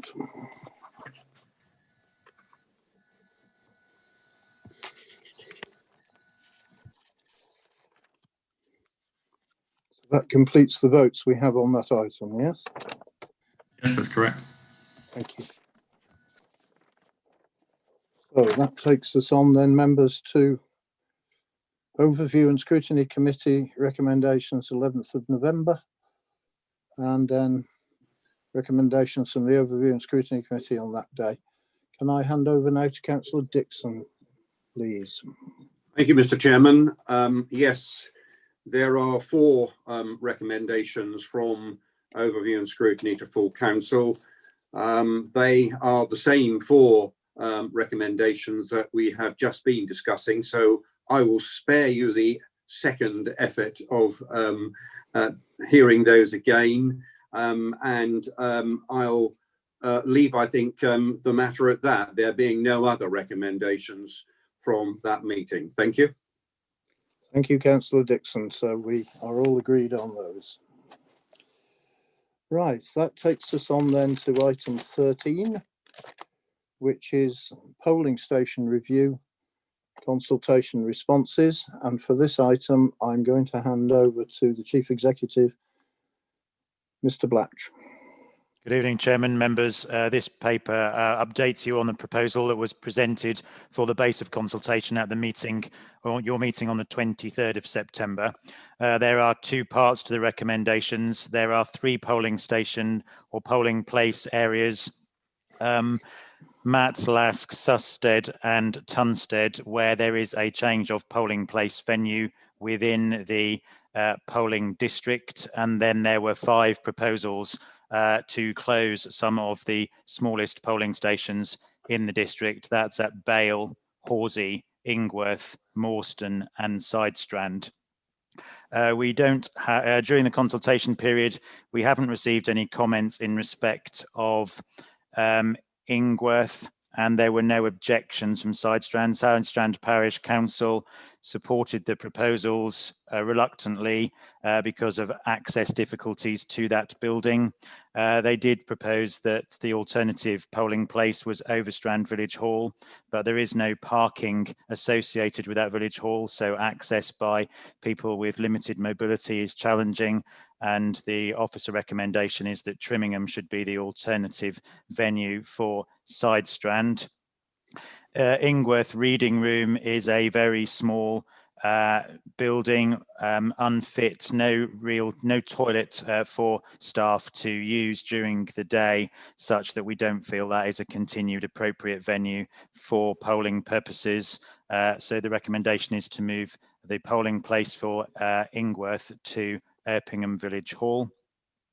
We have had an observation, objection perhaps from the former clerk of Bale, of Gunthorpe Parish Council, that has objected to the proposed cessation of using Bale Village Hall and using Gunthorpe Village Institute. This is in a single parish. This is an exceptional turn of events in terms of retaining a second polling place in what is a dispersed rural settlement, but the numbers are on both registers are less than 100 electors, such that the justification for retaining 2 polling stations in a single parish is very difficult to justify. We have had objections from both Horsey and Morston on the basis that the distances involved, certainly at Horsey, to the alternative proposal at Sea Palling is quite long, and Morston has said that they don't believe there is any deficiency in the ability of their village hall to accommodate polling purposes, and so they have requested that the venue is retained. So the recommendation before you this evening is to ask you to approve the changing polling places at Matlask, Susted and Tunstead, to agree the move of Bale to Gunthorpe Village Hall, Ingworth to Erpingham Village Hall and Sidestrand to Trimmingham, and for you to pass comment on the proposals made at Horsey and Morston, given the objections from those 2 parish councils. Thank you, Chairman. I'm happy to take any questions if members have any. Questions, please, members. Yeah, I see Councillor Blathwaite has a raised hand, followed by Councillor Fitch-Tillett. Yeah, could I request that as proud representative of Horsey, I would seek to amend this proposal for further consideration. And I think I will include Morston in this, as we are both on the margins with the ever-rising North Sea. To lose a polling station will tear away at the significance of these 2 different parishes. And I would ask that we could have time for further consideration and further discussion. So I hope the council will accept my amendment. Thank you, Councillor Braithwaite. Councillor Fitch-Tillett. Yes, thank you. I speak as a local member for Sidestrand. It is regrettable, but I'm afraid inevitable, that the reading room, which is used as a polling station for the very small electorate at Sidestrand, is no longer fit for purpose. It's difficult for access and all sorts of other reasons. There's no pavement, there is very difficult parking. So with great reluctance, I cannot but agree with the recommendation for Side Strand Electorate to go and vote at Trimmingham, where they have a lovely new hall thanks to our Pathfinder Fund. Thank you, Councillor Fitch-Tillett. Before I go to the amendment, Councillor Pierre Butikova, you have. Thank you, Chair. I also feel very sorry for Matlask, but because it's such a small parish, I support the move from Matlask. Unfortunately, but so be it. Thank you. So what I have before me is a proposal for an amendment to the recommendations on page 134. Some of us are still. Sorry, Mr. Chairman. Yeah, we have. I'm sorry, Councillor Baker, followed by Councillor Sarah Butikova and Councillor Seward. Right. And Councillor Toy. So I've got Councillor Butikova, then I've got, sorry? Mr. Baker first. Baker first, yeah. Right, Councillor Baker. Thank you, Mr. Chairman. I have to say I'm very worried about this final recommendation. We sanctioned going through the consultation, and I think that's a fair process. But as our Chief Executive says, we've got 9 changes that are proposed. There's no cost associated with this. I can't imagine that there's a great deal of a cost with doing these changes. And so if you scrape the cost away from it, then I think we come to the principle. And I agree with what has just been said before with Councillor Bathwaite, certainly. But I think what we need to look at is the underlying principle that we should be making it easier, not harder, for people in our most rural communities. And that's what we're looking at here, some of our most rural communities, to be able to exercise their democratic voice and to be able to therefore go out and vote.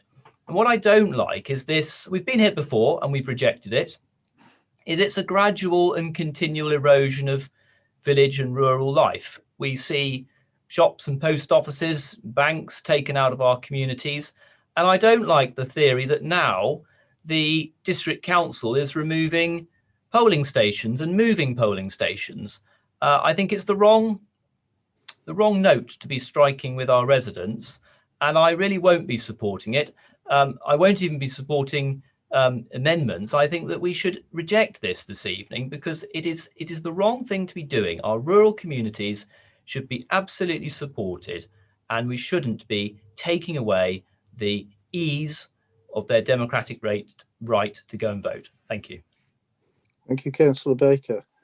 Councillor Butikova. Thank you. I can understand some of Councillor Baker's concerns, but I think it is important. There is a cost here, actually. Some of these polling stations, each individual vote can cost us up to £36 for one vote. Having said that, be patient. Having said that, I agree that there is no price for democracy and that everyone should be able to vote. Having also said that, a lot of these communities have the ability to, well, everyone has the ability to have a postal vote. And frankly, if we do manage to have elections next year, I should imagine a very large proportion of our population would like to use a postal vote for feeling safer to vote more than anything else, although we will be using our fogging machines everywhere. So I think it's important that we actually make a decision tonight rather than just deferring and, as one of my colleagues likes to say at County Hall, kicking the can down the road. I think it's important we make a decision. So I would say, let's go with Councillor Blathwaite's proposal to keep Morstan and Horsey, those 2 communities, because they're the 2 biggest affected. Side Strand, we've heard that the facility there isn't suitable.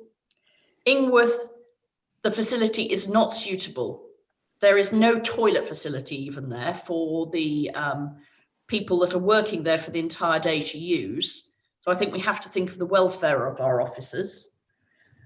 So that is where I sit on this. I would propose, Councillor Blathwaite, that we change your recommendation to a firm proposal. That is how we proceed. Thank you, Councillor Butikova. Now, I missed the next ones, Matt. Who is next, Okay, please? so we have Councillor Seward, followed by Councillor Toy, and then I believe Steve Batch would like to come back. Okay.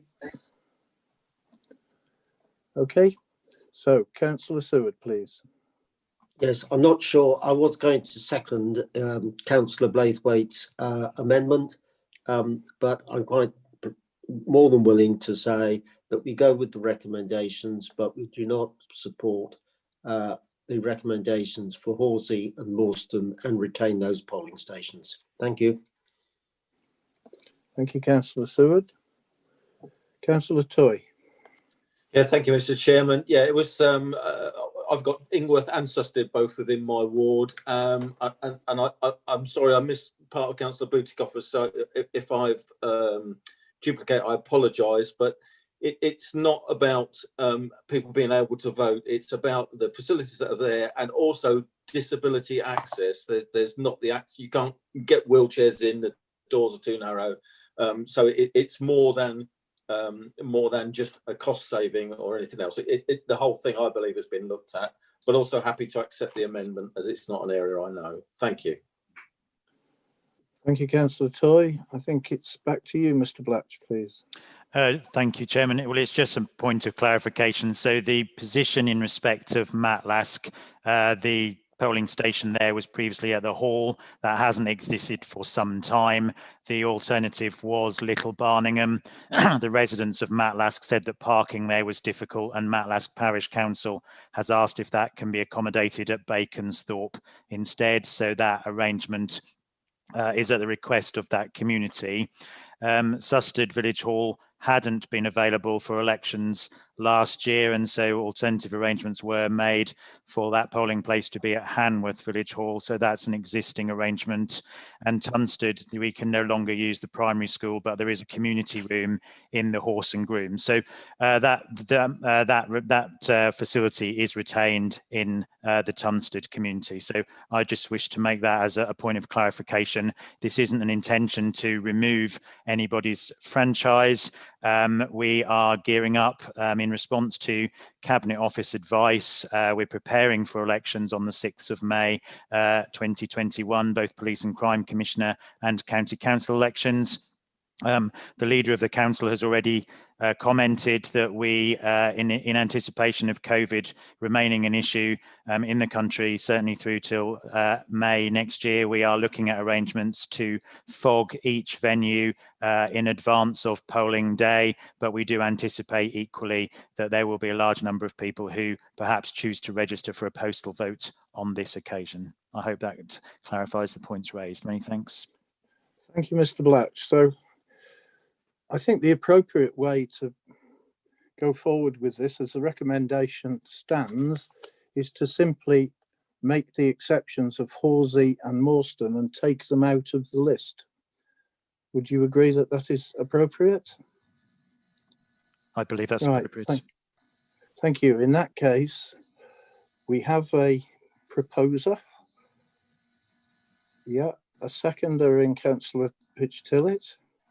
So can we go to the vote, please, Matt, on the recommendations excluding Horsey and Morstan, which will be put to one side and looked at again in terms of their suitability, etc. No, I think that. Sorry, Leader. That's fine. No, we are saying that this is a firm decision. We can't. We need to move ahead with planning for next year's elections. So this needs to be a firm decision rather than kicking the can down the road. That is correct. Thank you. Thank you. Thank you, Leader. We're not kicking the can down the road. The proposal stands with the exception of Horsey and Morstan, which are taken out of the list. So can we vote on that, please, members?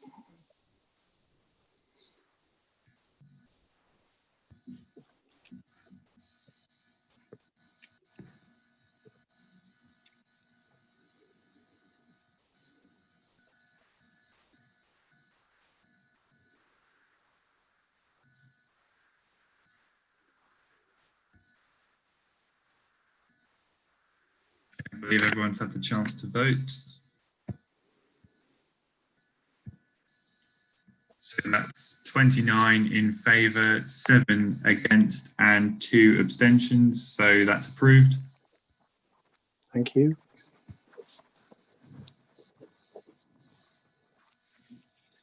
Right. So in the agenda, that then takes us on to item 14, questions received from members. There are none. 15, opposition business. There is none noted, which takes us into item 16, which is notices of motion, of which we have 3. And the first motion relates to free school meals provision. It's proposed by Councillor Greg Hayman and seconded by Councillor Colin Hynek. So, Councillor Hayman, it's over to you. Thank you. Thank you. Well, I'm sure that we all know about the real need, both nationally and more importantly, locally, for free school meals that are families that are suffering real hardship as a result of the impact on jobs and incomes due to COVID, etc. And the marvellous campaign that was conducted by Marcus Rashford, which actually got a change in the summer in provision and has recently succeeded in having a change for the next series of holidays going up to the summer next year. But this resolution actually wants to go slightly further, I think, by suggesting that families who are on universal credit or equivalent, or with a low income and no resource to public funds, that free school meal provision for them should be made permanent. And I speak for this motion with both personal interest as well. I was lucky enough when I was at school to receive free school meals because my father had managed to successfully avoid paying maintenance or get away with paying starvation maintenance. And for me and my 2 brothers and 2 sisters who were also at school in a very low income family, we were fortunate enough to benefit from free school meals. There's no shame in admitting that, and there should be no shame attached to families who require free school meals as a result of poverty or lack of access to funds. It's really important that children don't go hungry. It affects their well-being, obviously, ability to grow, and it also affects their ability to learn. And we suffer real hardship here, and I know how difficult that is, having personally experienced it. I think for that reason, I think we should, and I hope that all my colleagues here this evening would support this motion going forward. Thank you. Thanks. Thank you, Councillor Hayman. Right, we open this up. Anybody wish to speak? Yes, so I have Councillor Hynek has a right to speak as the seconder, unless he'd like to reserve that to the end. After him, we have Councillor John Rest and then Councillor Wendy Fredericks. Sorry, the last one was? Councillor Wendy Fredericks, and now we have Councillor Shires as well. Thank you. So, over to you, Councillor Hynek. Yes, thank you, Chairman. As a teacher, I'm only too aware of the additional financial and emotional pressures placed on families during the pandemic. All families on low income should be entitled to free school meals, especially in these difficult circumstances. It will be one less thing to worry about. It is surely always a priority, even when funds are strained, to ensure that all children have enough to eat. And these proposals are the most direct way of achieving this. Thank you. Thank you. Councillor Rest. Thank you, Chairman. Thank you. Can I just ask for clarification from the 2 people that have proposed this? On your report, on paragraph 9, and I know they're not numbered, but I will start it. It says, therefore, we call for the expansion of free school meals. can I clarify that you are talking about term time? Yes, indeed. Well, yes, term time. But if the government scheme does not go beyond, it isn't extended later beyond next summer, that's possibly included as well, because we're all seeing real hardship in families who can't feed their children during school holidays either. So I think there's a wider issue that needs to be addressed. Okay, can I then just ask you, have you not considered the pupil premium that is already funded by the government to the schools for students, children that are at school during the term time who can't afford, or their parents can't afford a meal? There is a service and it's called Pupil Premium, which the school also benefit from. It requires the parent to go to the school and register the fact of the free school meal. Now, the very young automatically get this, but it's the next stage up when you go to infant and junior.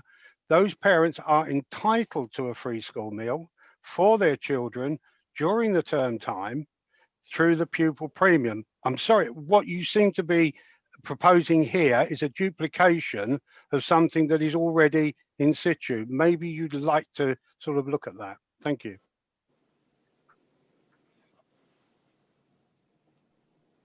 Thanks, John, for that issue. It's a really, really difficult one, and I've tried to indicate both in the resolution and everywhere else that this is about access to universal credit or equivalent, or with low income. And from my understanding, I don't think that triggers all people in all circumstances for that pupil premium.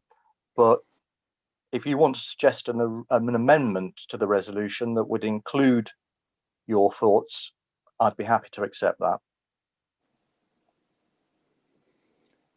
Okay, thank you. Yeah, there is some quite detailed documentation on this, and it does include any people that are on any sort of benefit, universal credit or whatever. But the most important thing is that they have to apply to the school for it. And without them applying, obviously they can't get it, and the school do benefit. So I just don't want you to duplicate something that is already there. And I think that possibly if we could word the fact of putting in that pupil premium is available. I'm not suggesting everyone has to do it, but pupil premium is available and it should be looked at first before any other payments are made out. The other thing I would say is that with the pupil premium, it is the school that also benefit from this funding to use it in order to enhance extra facilities for the children. The money is there, they should be using it. So I'm happy to, if they want to change the amendment, change it around and just add that pupil premium is available and this should be sought first, I think would be satisfactory. Thank you. Councillor Hayman, can you see a way of putting that in? Well, I think it just append it into that end of that sentence that John just suggested. So I'm happy to accept that that amendment. Just for clarity, to run on at the end of that sentence to say, as John just said, where pupil premium is available, that's explored as the first option. This is the end of which sentence, for clarity, please? Sorry, hang on, I just paragraph 9. Paragraph 9, the 9th paragraph.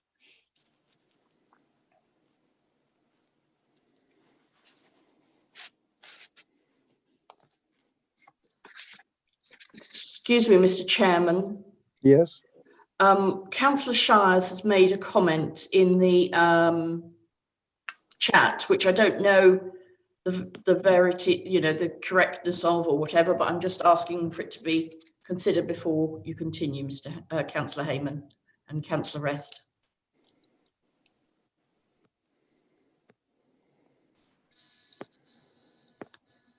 Okay, Councillor Shires, you seem to have put in that free school meals triggers PP, which presumably for premium.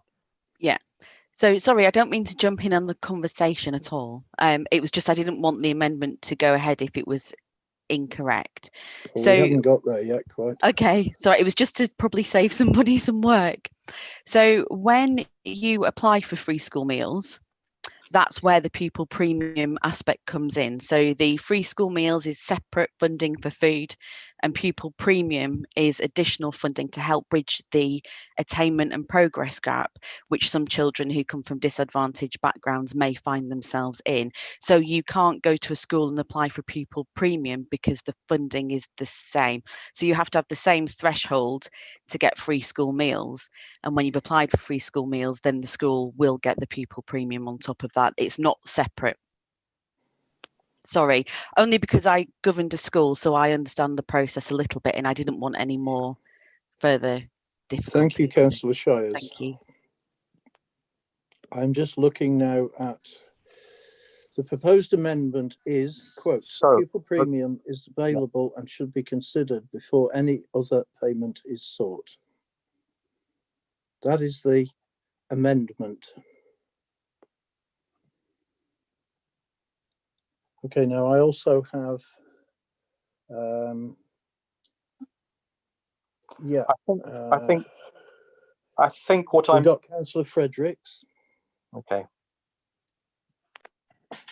Thank you. I just want to echo what Councillor Shires has just said about pupil premium. It doesn't actually fund school meals. It funds activities and enhanced learning for those pupils. So the amendment wouldn't make sense, a bit like me speaking. What I would like to say is that during the half term, I help run a food larder, which is the same as a community fridge. We collect food waste and we distribute it. And we saw a huge increase in families coming to help feed their children. In fact, we bought things like cheese and milk and bread so that they could actually have lunches made at home.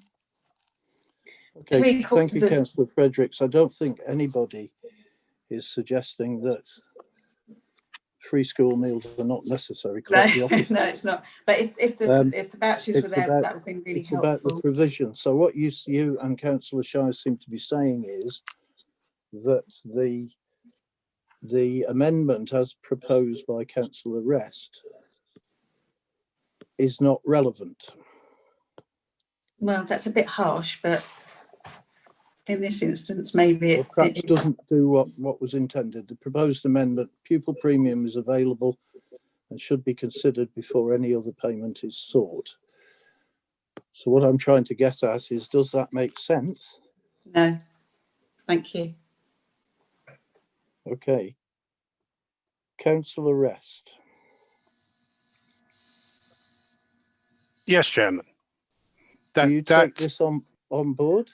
Yes, I think there's obviously discussion, and I know it's quite an in-depth subject, but I do think it just needs the words in there to say that it is available and that it can be used, and people apply for it for the free school meals. And yes, there is extra funding then that goes to the school. I just think that because the facility is there, it shouldn't be ignored. We should put it in, and then if it is picked up and people want to use the pupil premium, that's fine. But we are, or the government are offering them this is facility for those people that can't afford school meals. Okay, thank you. Is there anybody else wants to come in on that at this point? We have, Mr. Chairman, we have in this order, Councillor Baker, Councillor Lloyd, and then I believe we have Councillor Penfold, if I haven't missed anyone. Yeah, you've missed me out, Matt. If you could add me to your list. Who's me? That was it. Councillor Heinrich. I think it was Councillor Baker first. Right. Councillor Baker. Thank you, Mr. Chairman. I think it's a very important motion that's been brought forward, and I I think we all recognise that caring for our most vulnerable people in society and ensuring that no children ever go hungry is something that no councillor or member of parliament would ever dispute, and must be taken with the utmost of seriousness. I think the motion, as we've already just established, is a little bit confused. I don't want to dwell on that, but I think it is important to recognise that what the government has brought forward very recently, that has been widely given the plaudits that it deserves, and somewhat supersedes this motion, and certainly has elements of it which are being tackled and indeed dealt with.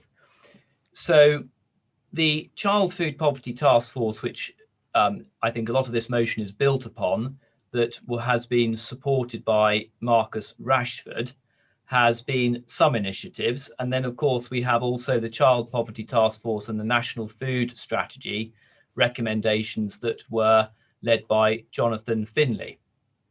And I think all I really want to say is that the response that came forward that this motion doesn't deal with, which I think is really important that we should recognise, and I certainly support, and I would hope everybody supports, is that we now have in front of us a over £400 million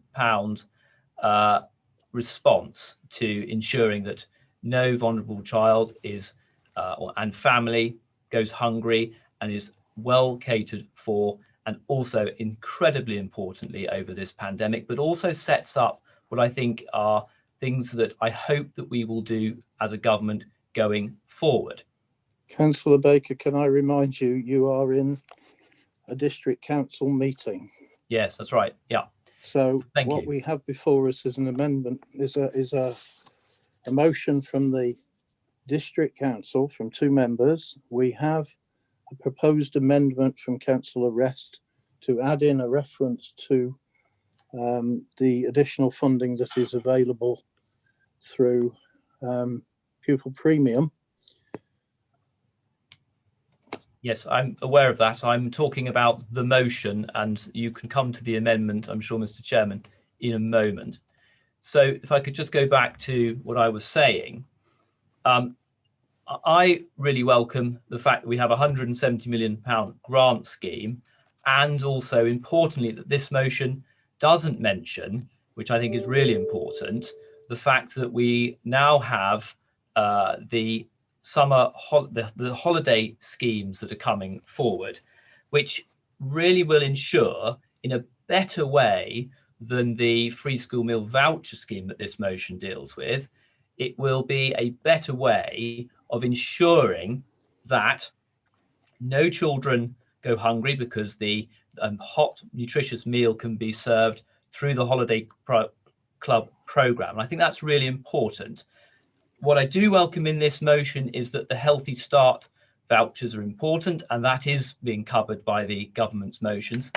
But I think it's important to clarify that a whole motion has come forward from the government that somewhat improves upon what we've got here, has been welcomed by Marcus Rashford, and some of the items in this motion are already being tackled and are now being told by the government that they will do. So in short, I think we've improved upon it, we're doing some of it, and a lot of it has been superseded, which I would hope everybody would very much welcome. Thank you, Mr. Chairman.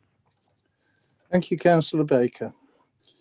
I don't think it alters the fact that the council resolves to write to the Secretary of State for Education. It may well be that things that are coming in the pipeline may well be recognised at that point.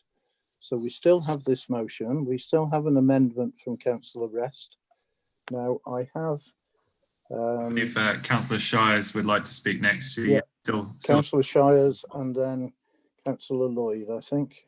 Yeah. Councillor Shires. Thank you, Mr. Chairman. I haven't pushed in. I'm really clear about that. I did have my hand raised earlier and jumped in prior.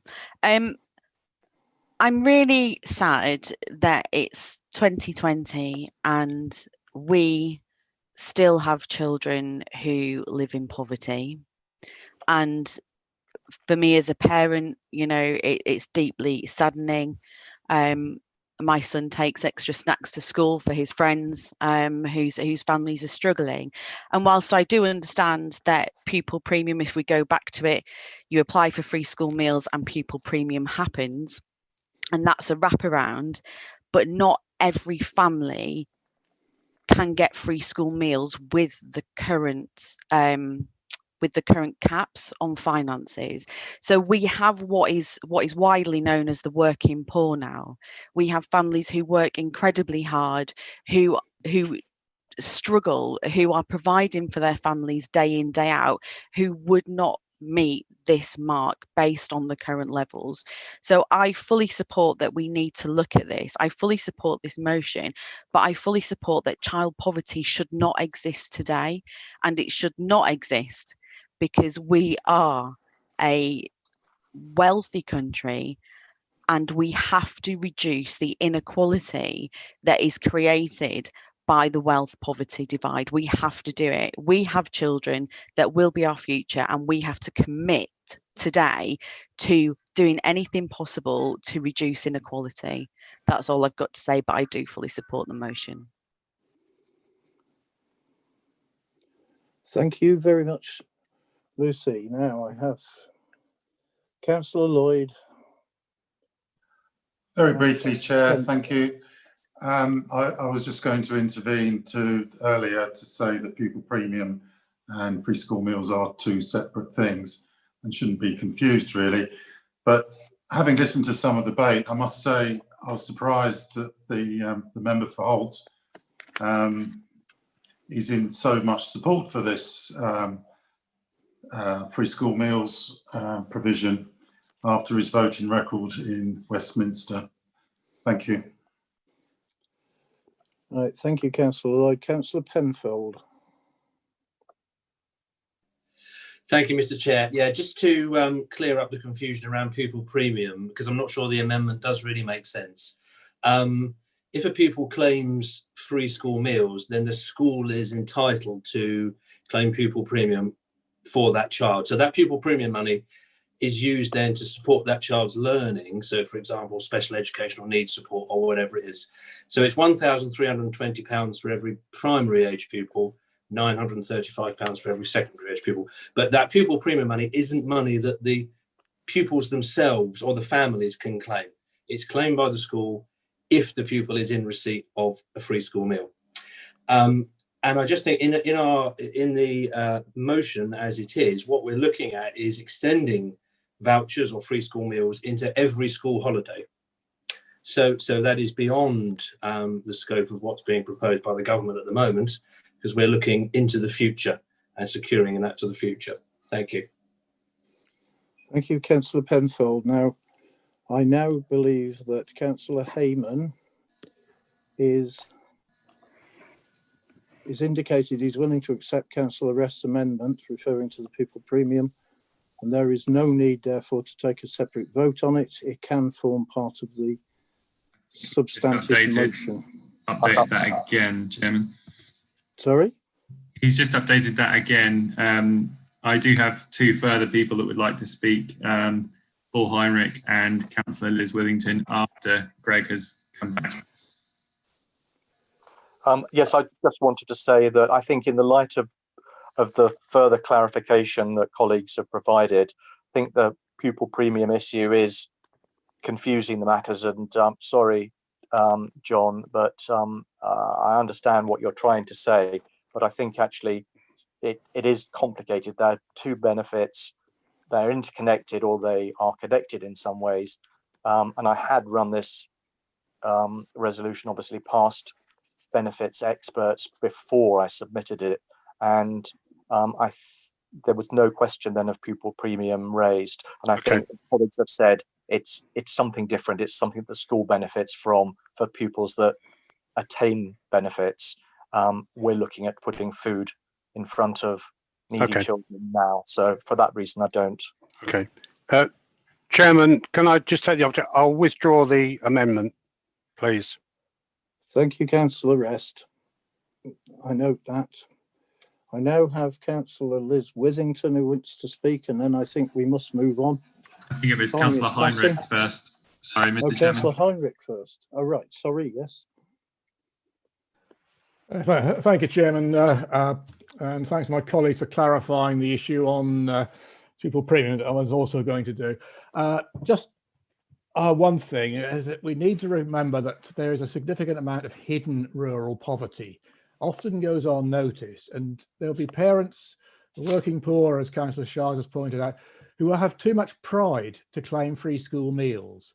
And I'd like to, at some point, we can look at how those parents can be helped. They seem to be ignored by government, and they're not helped by any sort of free school meals, or not necessarily by this supposedly large grant, which we will eventually, hopefully, see. So I fully support the motion as it stands. Thank you. Thank you, Councillor Heinrich. I now have Councillor Withington. Thank you, Chair. I was going to reinforce the fact about the pupil premium, and obviously the link with it is that as many schools as possible wish people to register for free school meals, because obviously that increases their funding, and that's where the link is. But for me, I strongly support this motion. I also agree with what Lucy said, that it is, disgusting in this age that we have children living in poverty. What concerns me about the government proposals, and I think we need, as we develop this motion, if it's agreed, is that they're talking about free school meals being provided through holiday activities. There would be a huge difficulty with providing it on that level, I think. And not all families are going to want to have their children in holiday provision for the whole of the summer holiday. So we could end up with a situation where children aren't taking it up because of family arrangements, etc. So I think, we do need to look carefully at this. And for that reason, I'm very strongly in favour of this motion. Thank you, Councillor Withington. Now, as we all heard, Councillor Rest has withdrawn the amendment. So we are now preparing to vote on the motion as specified on page 141. So can we so do, please, Matt? Yep, just bringing it up now.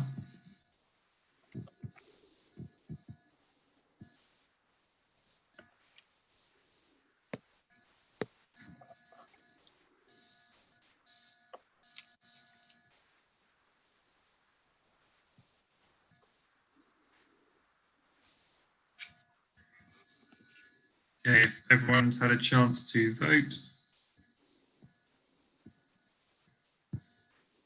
So that's 29 for and 8 abstentions. So the motion carries. Right, thank you very much indeed. Now we've 2 more motions to go, which may take quite a lot of debate. We've been at it 2 hours. Does anybody wish that I call a short break? No, carry on. Okay, we carry on. So second motion is second homes and furnished holiday lets, which is proposed by Councillor Liz Withington and seconded by Councillor Heinrich. Councillor Withington. Thank you, Chair. As Chair of the North Norfolk Town and Parish Forum, we were inspired by Julie Chance's work at Cromer Town Council, and we've been working on the effect of second homes in the North Norfolk area since 2016. So our work and lobbying has had great support from Norman Lamb and also the National Association of Local Councils. So, and with a national survey, which was completed by the Forum as part of that national executive proposal from NALC. And there's been lots of direct lobbying and working directly with the ministers. The unfairness of the current legislation is what this is about, in that we have to acknowledge, and it was acknowledged in our national survey as well, that how can, it's so unfair that you have to prove that if you've got a disability, so that you can get a discount in your council tax of a few £100s, and yet someone has to provide no evidence for the fact that they are a fully furnished holiday let, and then are eligible possibly for business rate relief and paying nothing towards the amenities and the benefits that North Norfolk provides. So for me, this isn't about holiday let bashing, second homeowner bashing.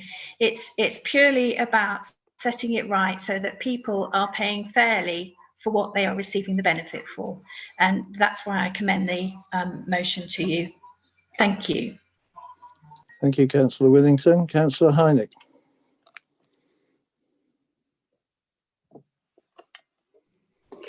Yes, just to underline really what Councillor Withington says, for me it's simply an issue of fairness, whereby those who use North Norfolk services should make a fair contribution to their costs. To require proof of commercial occupancy levels is a proportionate response, given that the considerable sums the district is potentially losing through this loophole. Thanks. Thank you. Open it up. Questions, please. Anybody wants to come forward? I actually see no hands raised, Chairman. Oh, Councillor Dixon would like to speak. Oh. Yes, thank you, Councillor Mr. Dixon. Chairman. Yes, thank you, Mr. Chairman. I'll keep my mentions brief. I recognise that there is a strong case to take action of this kind, because it's about closing what I believe to be a loophole. And it is also about levelling so that we do have people operating on the same level. And I can see the element of equality that would follow this. So I will be supporting this this motion. Thank you, Councillor Dixon. Anybody else, please? Councillor Hayman has a raised hand. Councillor Hayman. Thank you. Well, I just wondered if I could call for a recorded vote on this motion, please. I see no problem with that. Anybody else?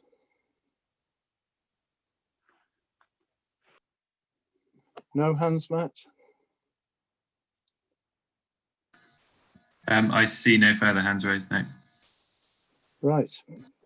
In that Rather than go case, to the poll, we will do the recorded vote then, Chairman. yes, please.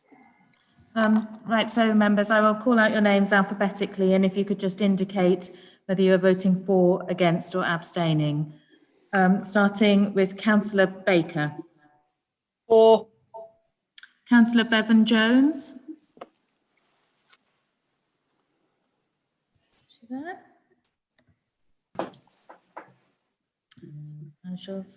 Okay, so we'll move on to Councillor Birch. For. Councillor Blathwaite. For. Councillor Brown. For. Councillor P. Buttercofer. For. Councillor S. Buttercofer. For. Councillor C. Cushing. For. Councillor N. Dixon. For. Councillor A. Fitch-Tillett. For. Councillor P. Fisher. For. Councillor T. Fitzpatrick. Abstain. Councillor V. Fitzpatrick.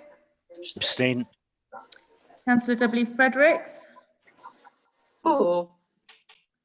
Councillor Gay. For. Councillor Grove Jones. For. Councillor Hayman. For. Councillor Heinink. Oh, you're For. Councillor Heinrich. For.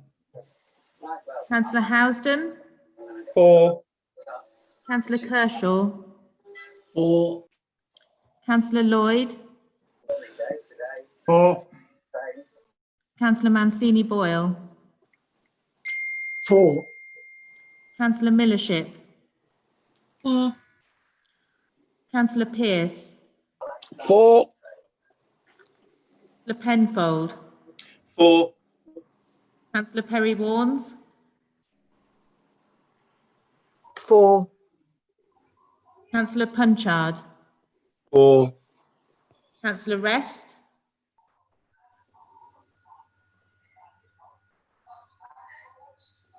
Councillor Rest.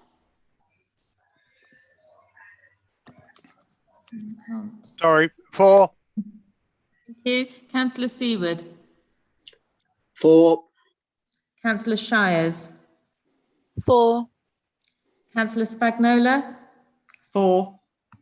Councillor Stenton. 4. Councillor Stockton. 4. Councillor Toy. 4. Councillor Varley. 4. Councillor Withington. 4. Councillor Yassimi. 4. So that is a total vote of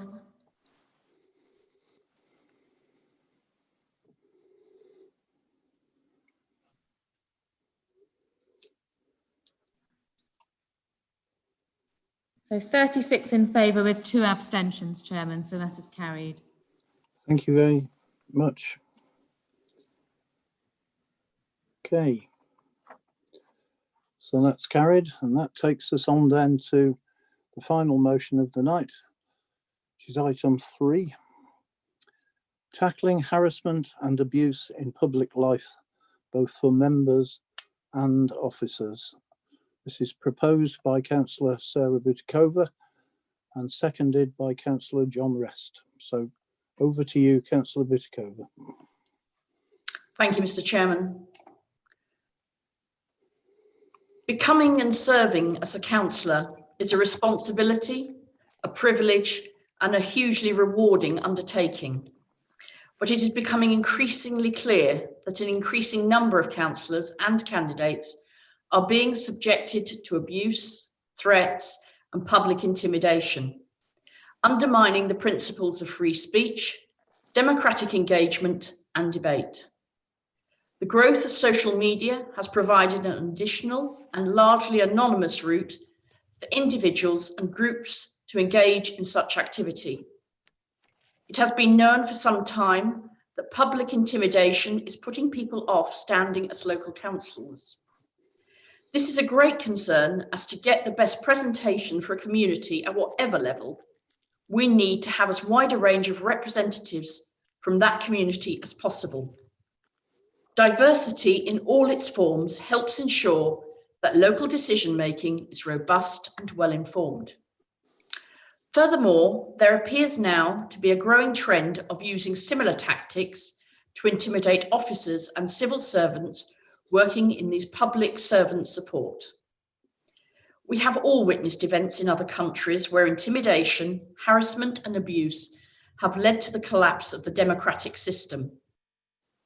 The LGA defines intimidation as words and/or behaviour intended or likely to block or deter participation in public debate, which could lead to an individual wanting to withdraw from public life.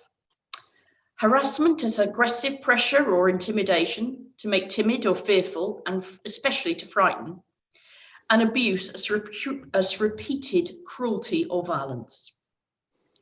While debate and having different views is all part of a healthy democracy, abuse, public intimidation, and threats are designed to undermine democratic decision-making by generating fear in those who represent it and those who advise them.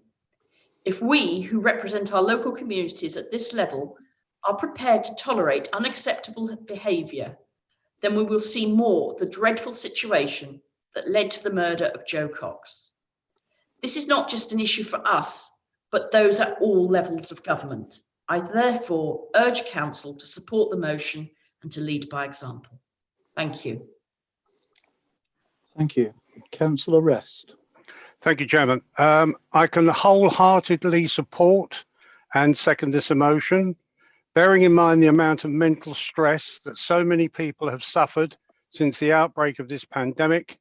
I feel it is vital that a shared effort which transcends personal or political ambitions is made to ensure that all members and officers work in sympathetic and supportive manner with each other. Thank you. Thank you, Councillor Rest. Members, who wants to start? I have Councillor John Toy. Thank you, Mr. Chairman. Yeah, just a small thing that obviously I support this immensely. You know, and we had a debate earlier. Well, not debate, but things before us that were about the closing of polling stations. You know, and it was said about, you know, we have to protect people's democracy. There's no point in protecting people's democracy if we don't protect the people that are in it. Otherwise, there'll be no one to vote for. So I fully support this motion. Thank you, Councillor Toy. Anybody else? Yeah, I have Councillor Virginia Gay, followed by Councillor Christopher Cushing. Councillor Gay. Thank you, Chairman. I just want to say we belong to a country which has done a good deal to shape the ideal of modern democracy throughout the world, in fact. But this ideal, it really depends on the willingness of ordinary citizens to vote and to take part in elections. That's what it requires to perpetuate this way of government. And I just feel very strongly that if we don't defend a climate of civility, we will be undermining our own system of government very directly. And so I think it's important to us to oppose the climate of harassment and intimidation, because otherwise we're going to lose our way of government, our way of life. I think it's that simple. Thank you. Thank you, Chairman. Thank you, Councillor Gay. Councillor Cushing. Thank you, Mr. Chairman. Well, we can end the evening on unanimity, because certainly I and my group will support the motion. I have to say, the only thing I have a mild query about is making training on the Nolan principles mandatory, because it implies that councillors are not following that at the moment, which hopefully is not the case.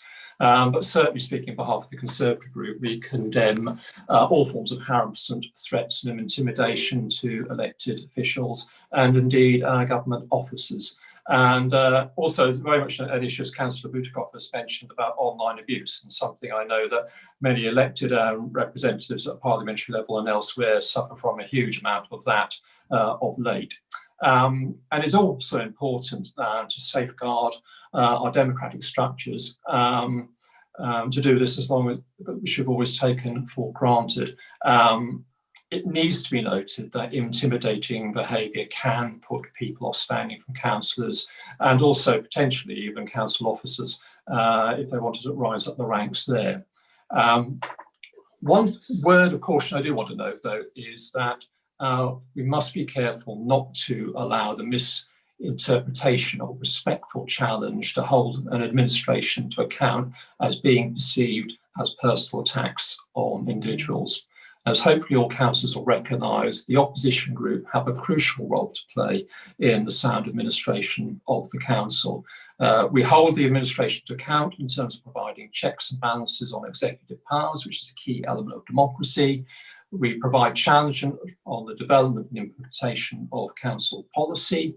We ask probing questions where necessary, hold the controlling groups to account publicly and visibly, and also hold individual executive members and cabinet members to account as well, and monitor the effective implementation of policy. And also do all of this in the best interests of our residents. Now, doing that all together, I believe, helps improve the decision-making of the council, but also we have an alternative role as well as part of this in terms of developing alternative policies, in terms of proposing amendments to motions, proposing alternative budgets, and also clearly developing alternative policy ideas, because clearly we have a different political persuasion. All of that, I believe, which reiterates what Councillors Butikoff and Rest said, is part of the democratic process and also key to the freedom of speech. So in summary, we will support the motion. We continue to take our role as an effective opposition, but do so and endeavour to do so by certainly being gracious with the people concerned, but being ruthless with the issues. Thank you. Thank you, Councillor Cushing. Councillor Butikova, do you want to have the final word? We still have a couple of councillors. Oh, do we? Sorry. We have Councillor Shires and Councillor Dixon. Right. Thank you, Matt. Right, Councillor Shires. Thank you, Mr. Chairman. I think this goes a little bit beyond what has been already stated. This is very much leading the way. This is us leading the way as elected members to show where tolerance lies. You know, we see all too clearly the impacts of COVID and the pandemic as a whole and how it spills out onto social media. And it's absolutely appalling that any elected member or officer would have to suffer any harassment, threats, intimidation, abuse. It's unthinkable. I think that through the leadership of the council to mirror what we believe is the correct way to approach conflict, whether or not it's fair or friendly, is a real shining example to not only our residents, and I do keep banging on about it tonight, but to future generations. You know, as adults, we are, whether some will accept it or not, we are leaders within our communities, and as that we have to lead through our behaviour. And I completely support the mandatory training. I love training. I don't feel that it's an insult on my own ability to follow the Nolan principles. I feel that it's a commitment that we're being asked to do, to commit to the Nolan principles again, as we did when we were first elected. So I will personally be fully supporting this motion. Thank you. Thank you, Councillor Shires. Councillor Dixon. Yes, thank you, Mr. Chairman. I don't think anyone could seriously argue against this motion. I think it's very clear. I think that I have no hesitation whatsoever in supporting it. I would just, I look at the last resolution, and that concerns arranging the mandatory training on the Nolan principles for all councillors. I'm not against that in the slightest, but I am cautioning that we shouldn't draw what I think might be false comfort in just delivering training. We have to do more than that, because having been trained, we have to sign up to abiding by those principles. And that is where I think many of the criticisms that can be made from time to time. It's about understanding the impact of those principles. It's about ensuring that you do your best to deliver on those in your day-to-day activities. So this isn't something that you do on the training day. This is something that you embed in your behaviours throughout your role as a councillor. And I would go so far as to say that I would probably want to add on to that, that we agree to sign up to delivering that in our daily activities. I'm not necessarily proposing that as an amendment, but I would just like to emphasize that we can train every day of the week, but if we're not prepared as individuals to apply that training in practical terms, then it will not achieve what needs to be achieved. And what we are out to here really is protecting something very precious. It's not just precious to us as councillors or as officers, but it's precious to, I would suggest, the vast majority of the people who live out in our community. And I think there are just the exceptions that from time to time have brought this matter to us to discuss this evening. So I would like to see that kind of strengthened, and I'll hold my comment at that, Mr. Chairman. Thank you. Thank you, Councillor Dixon. I think everybody understands that.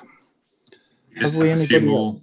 Yeah, before we go back to the proposal, you have Councillor Richard Kershaw and Councillor Saul Penfold.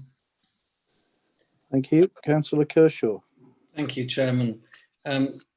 Yes, I echo this amendment, this motion. I think it's absolutely first rate, but it's more than that, really. It's the ability to show respect and politeness to colleagues. We're setting an example here, and I think it's important. You know, we can afford to be decent. I respect challenge. I think it's very healthy. That's why democracy works. But if we don't set, and I agree with what Councillor Dixon said, if we don't live by those rules, then those rules will suffer. And I think that is crucial for democracy these days. Thank you. Thank you, Councillor Kershaw. Councillor Penfold. Thank you, Mr. Chairman. Just to say that I fully support the excellent points that Councillor Dixon has just made. I mean, it's put across extremely well. And if and when it happens, I would certainly support strengthening the motion along the lines that he proposed. Thank you. No, we don't have a proposal for an amendment. No, I said, if and when. Have we anybody else? Yeah, Councillor Liz Withington. Councillor Withington. Thank you, Chair.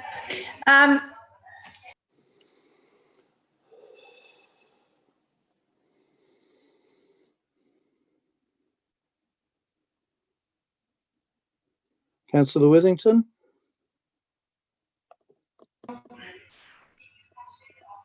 Is it there now? Yeah, you can hear you now. Okay. Sorry. I strongly agree with what Councillor Dixon has said in the latter part of this discussion. However, we have already signed up to that. In that when we become a councillor, we sign that we will agree to abide by the council's standing orders, and those are based on the Nolan principles. So we have agreed to sign by that. So for me, I think there's something else that possibly needs to be considered by us as a council, in that people will always push to the edge. There will always be those people that will test and push it as far as they can. And then it's down to us as a council, it's down to us as democracy to not accept that. And I think that's an important role that's not actually mentioned in this motion, that we as a council will not tolerate this kind of behaviour. And I think that's what needs to be stated very clearly by this council. And I think then other councils in different tiers of local authority and even government who show examples of it as well will hopefully follow our shining beacon, hopefully.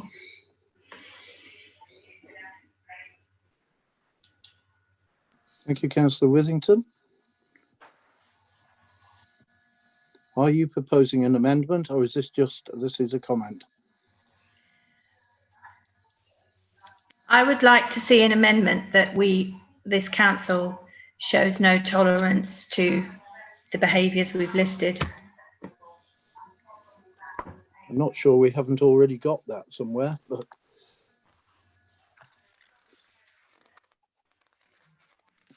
yeah, I mean, I understand what you say.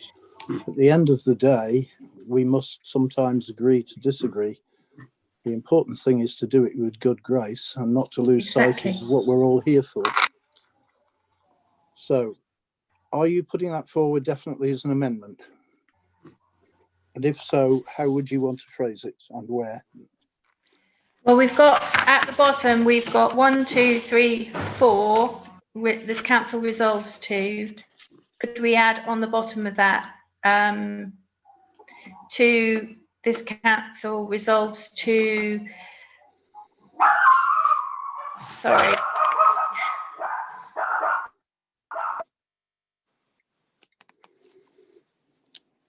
You could put something like to oppose. Sorry. Behaviour. This council resolves to.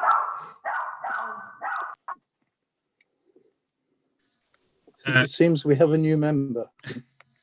Whilst Liz is just preparing that that text, we have, I believe, Councillor Wendy Fredericks and Councillor Dixon that would also like to speak in the meantime. Okay, Councillor Fredericks. Thank you. If Liz wasn't going to propose it, I would second what Councillor Dixon said, that we should actually physically sign up to this this motion, and whether it's on social media or national print or That wasn't a proposed amendment, it was a suggestion, was it not? well, I'd like to propose it if Liz isn't going to propose it. So thank you for clarifying that for me, Chairman.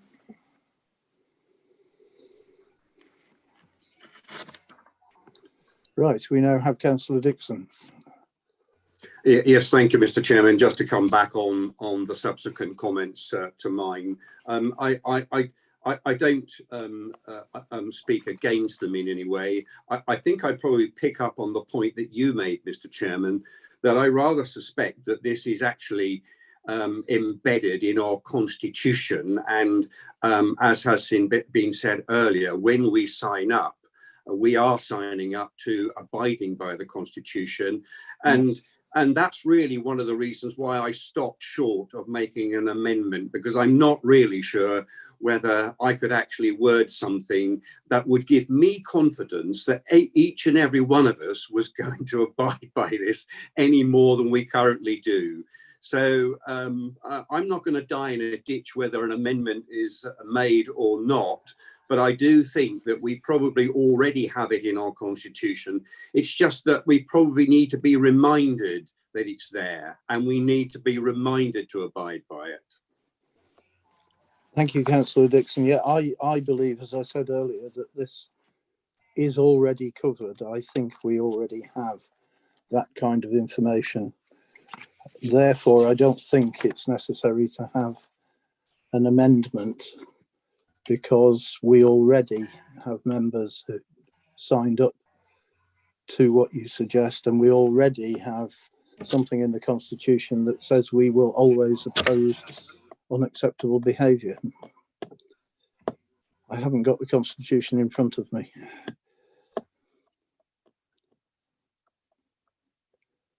So where are we?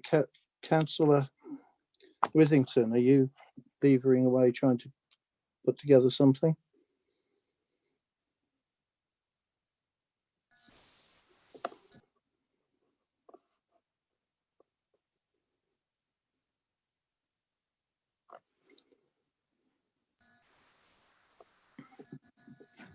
I don't know if we've lost connection.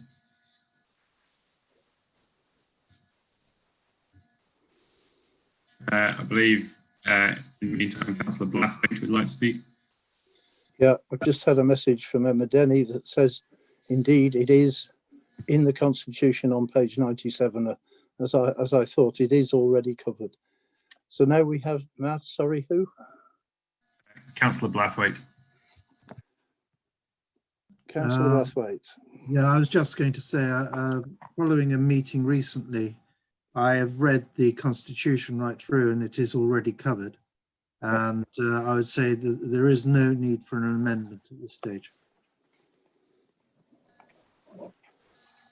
Okay, that looks as though it is indeed the case that we are already covered from that point of view. To take Councillor Dixon's point, it doesn't matter what's written down or what we're already signed up to. It is our individual behaviour that is of importance. And I've just had a message also reminding us that we have a code of conduct for elected members. So can we get in touch with Councillor Withington? I'm here. Councillor Withington, we've had discussion. I'm happy to leave that, Chair. Yeah, I think it's already in both the Constitution and the Code of Conduct. So if you're happy to drop that amendment, then we can move on. Okay. So, Councillor Butikova, would you like to have your final word? Thank you. I think absolutely, I think it's really important. I completely respect that there will be challenge, and that is only right in a council and in Parliament, wherever we are, but we should be doing it in a respectful manner of each other. And I think that is the key to all of this. So I think listening to what Councillor Dixon was saying and what Councillor Withington was saying, I think there is potentially a point that we could make, because one of the things that does miss from our standards these days is the ability to sanction anyone if they don't abide by these codes of conduct. So perhaps we could have something on the end to say, this council resolves to refuse to accept this kind of behaviour within NNDC. I don't know how other members feel about that, and obviously it's a very late addition, but it's just a thought that tries to address those points, because I do agree with Councillor Dixon. Doesn't matter how much training you have, if you don't abide by the principles at the end of the day, then there's no point in having the extra training. Well, that's absolutely the case, of course. It is our individual behaviour which, at the end of the day, is what matters. And as I believe, we can agree to disagree with good grace and not use that as some sort of relationship poison. It's not necessary.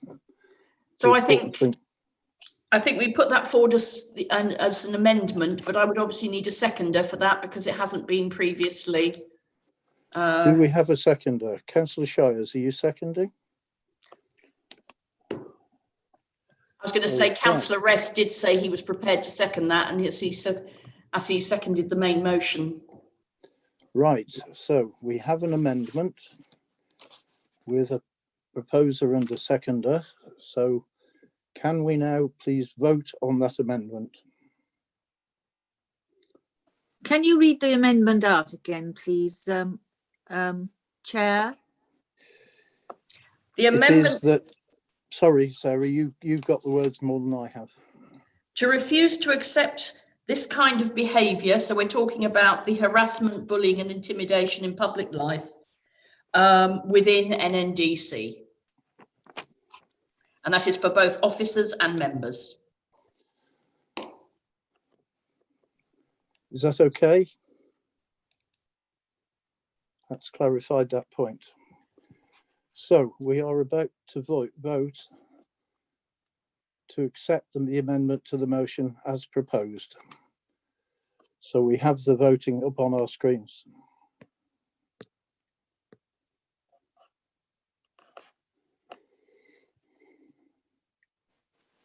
Sorry, I haven't got a vote. Mine hasn't come up. But I'll vote for. Okay, so with the addition of, I believe that was you, Pauline, saying, I believe that's everyone voted. So in that case, we'd have 35 for the amendment to the motion and 2 against. So the amendment is carried. Okay, so now we vote on the substantive proposal. Is it possible to ask for a recorded vote on this, Chair? Yes. So on the substantive vote on the main motion, you want a recorded vote? Yes, please, Chair. Have you got that, Emma? Yes, I can take a recorded vote. I will do as I did for the last motion. So I'll call out your names alphabetically in turn. And if you can just indicate whether you're voting for, against or abstaining, please. So starting with Councillor Baker. For. Is Councillor Bevan-Jones here? I don't think she is. So Councillor Birch? For. Councillor Blathwaite? For. Councillor Brown? For. Councillor P. Buttercofer? Clive's did his For. 4. Councillor Espeticofer, 4. Councillor Cushing, 4. Councillor Dixon, 4. Councillor Fitch-Tillett, 4. Councillor Fisher, 4. Councillor T. Fitzpatrick, 4. Councillor V. Fitzpatrick. Is he here? What they want to do is call the Tories out, because they have to be named, then they don't. believe we have. Vincent, Councillor are you Vincent there? Fitzpatrick. Thank you. Councillor Fredericks. 4. Councillor Gay. 4. Councillor Grove Jones. 4.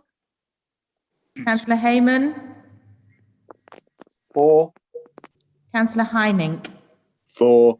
Councillor Heinrich. 4. Councillor Housden. 4. Councillor Kershaw. 4. Councillor Lloyd. 4. Councillor Mancini Boyle. 4. Councillor Millership. 4. Councillor Pearce. 4. Councillor Penfold. 4. Councillor Perry Warnes. 4. Councillor Punchard. 4. Councillor Rest. 4. Councillor Seward. 4. Councillor Shires. 4. Councillor Spagnola. 4. Councillor Stenton. 4. Councillor Stockton. 4. Councillor Toy. 4. Councillor Varley. 4. Councillor Withington. 4. Councillor Yassimi. 4. So that is 37 members, so that's unanimous, Chairman. Thank you, Did we get the members. vote off the canine?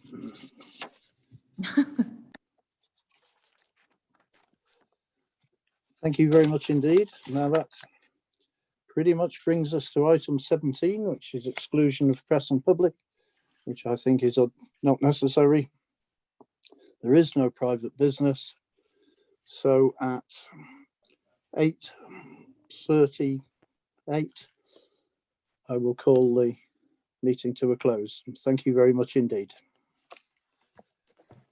Thank you, Mr. Chairman. Thank you very much.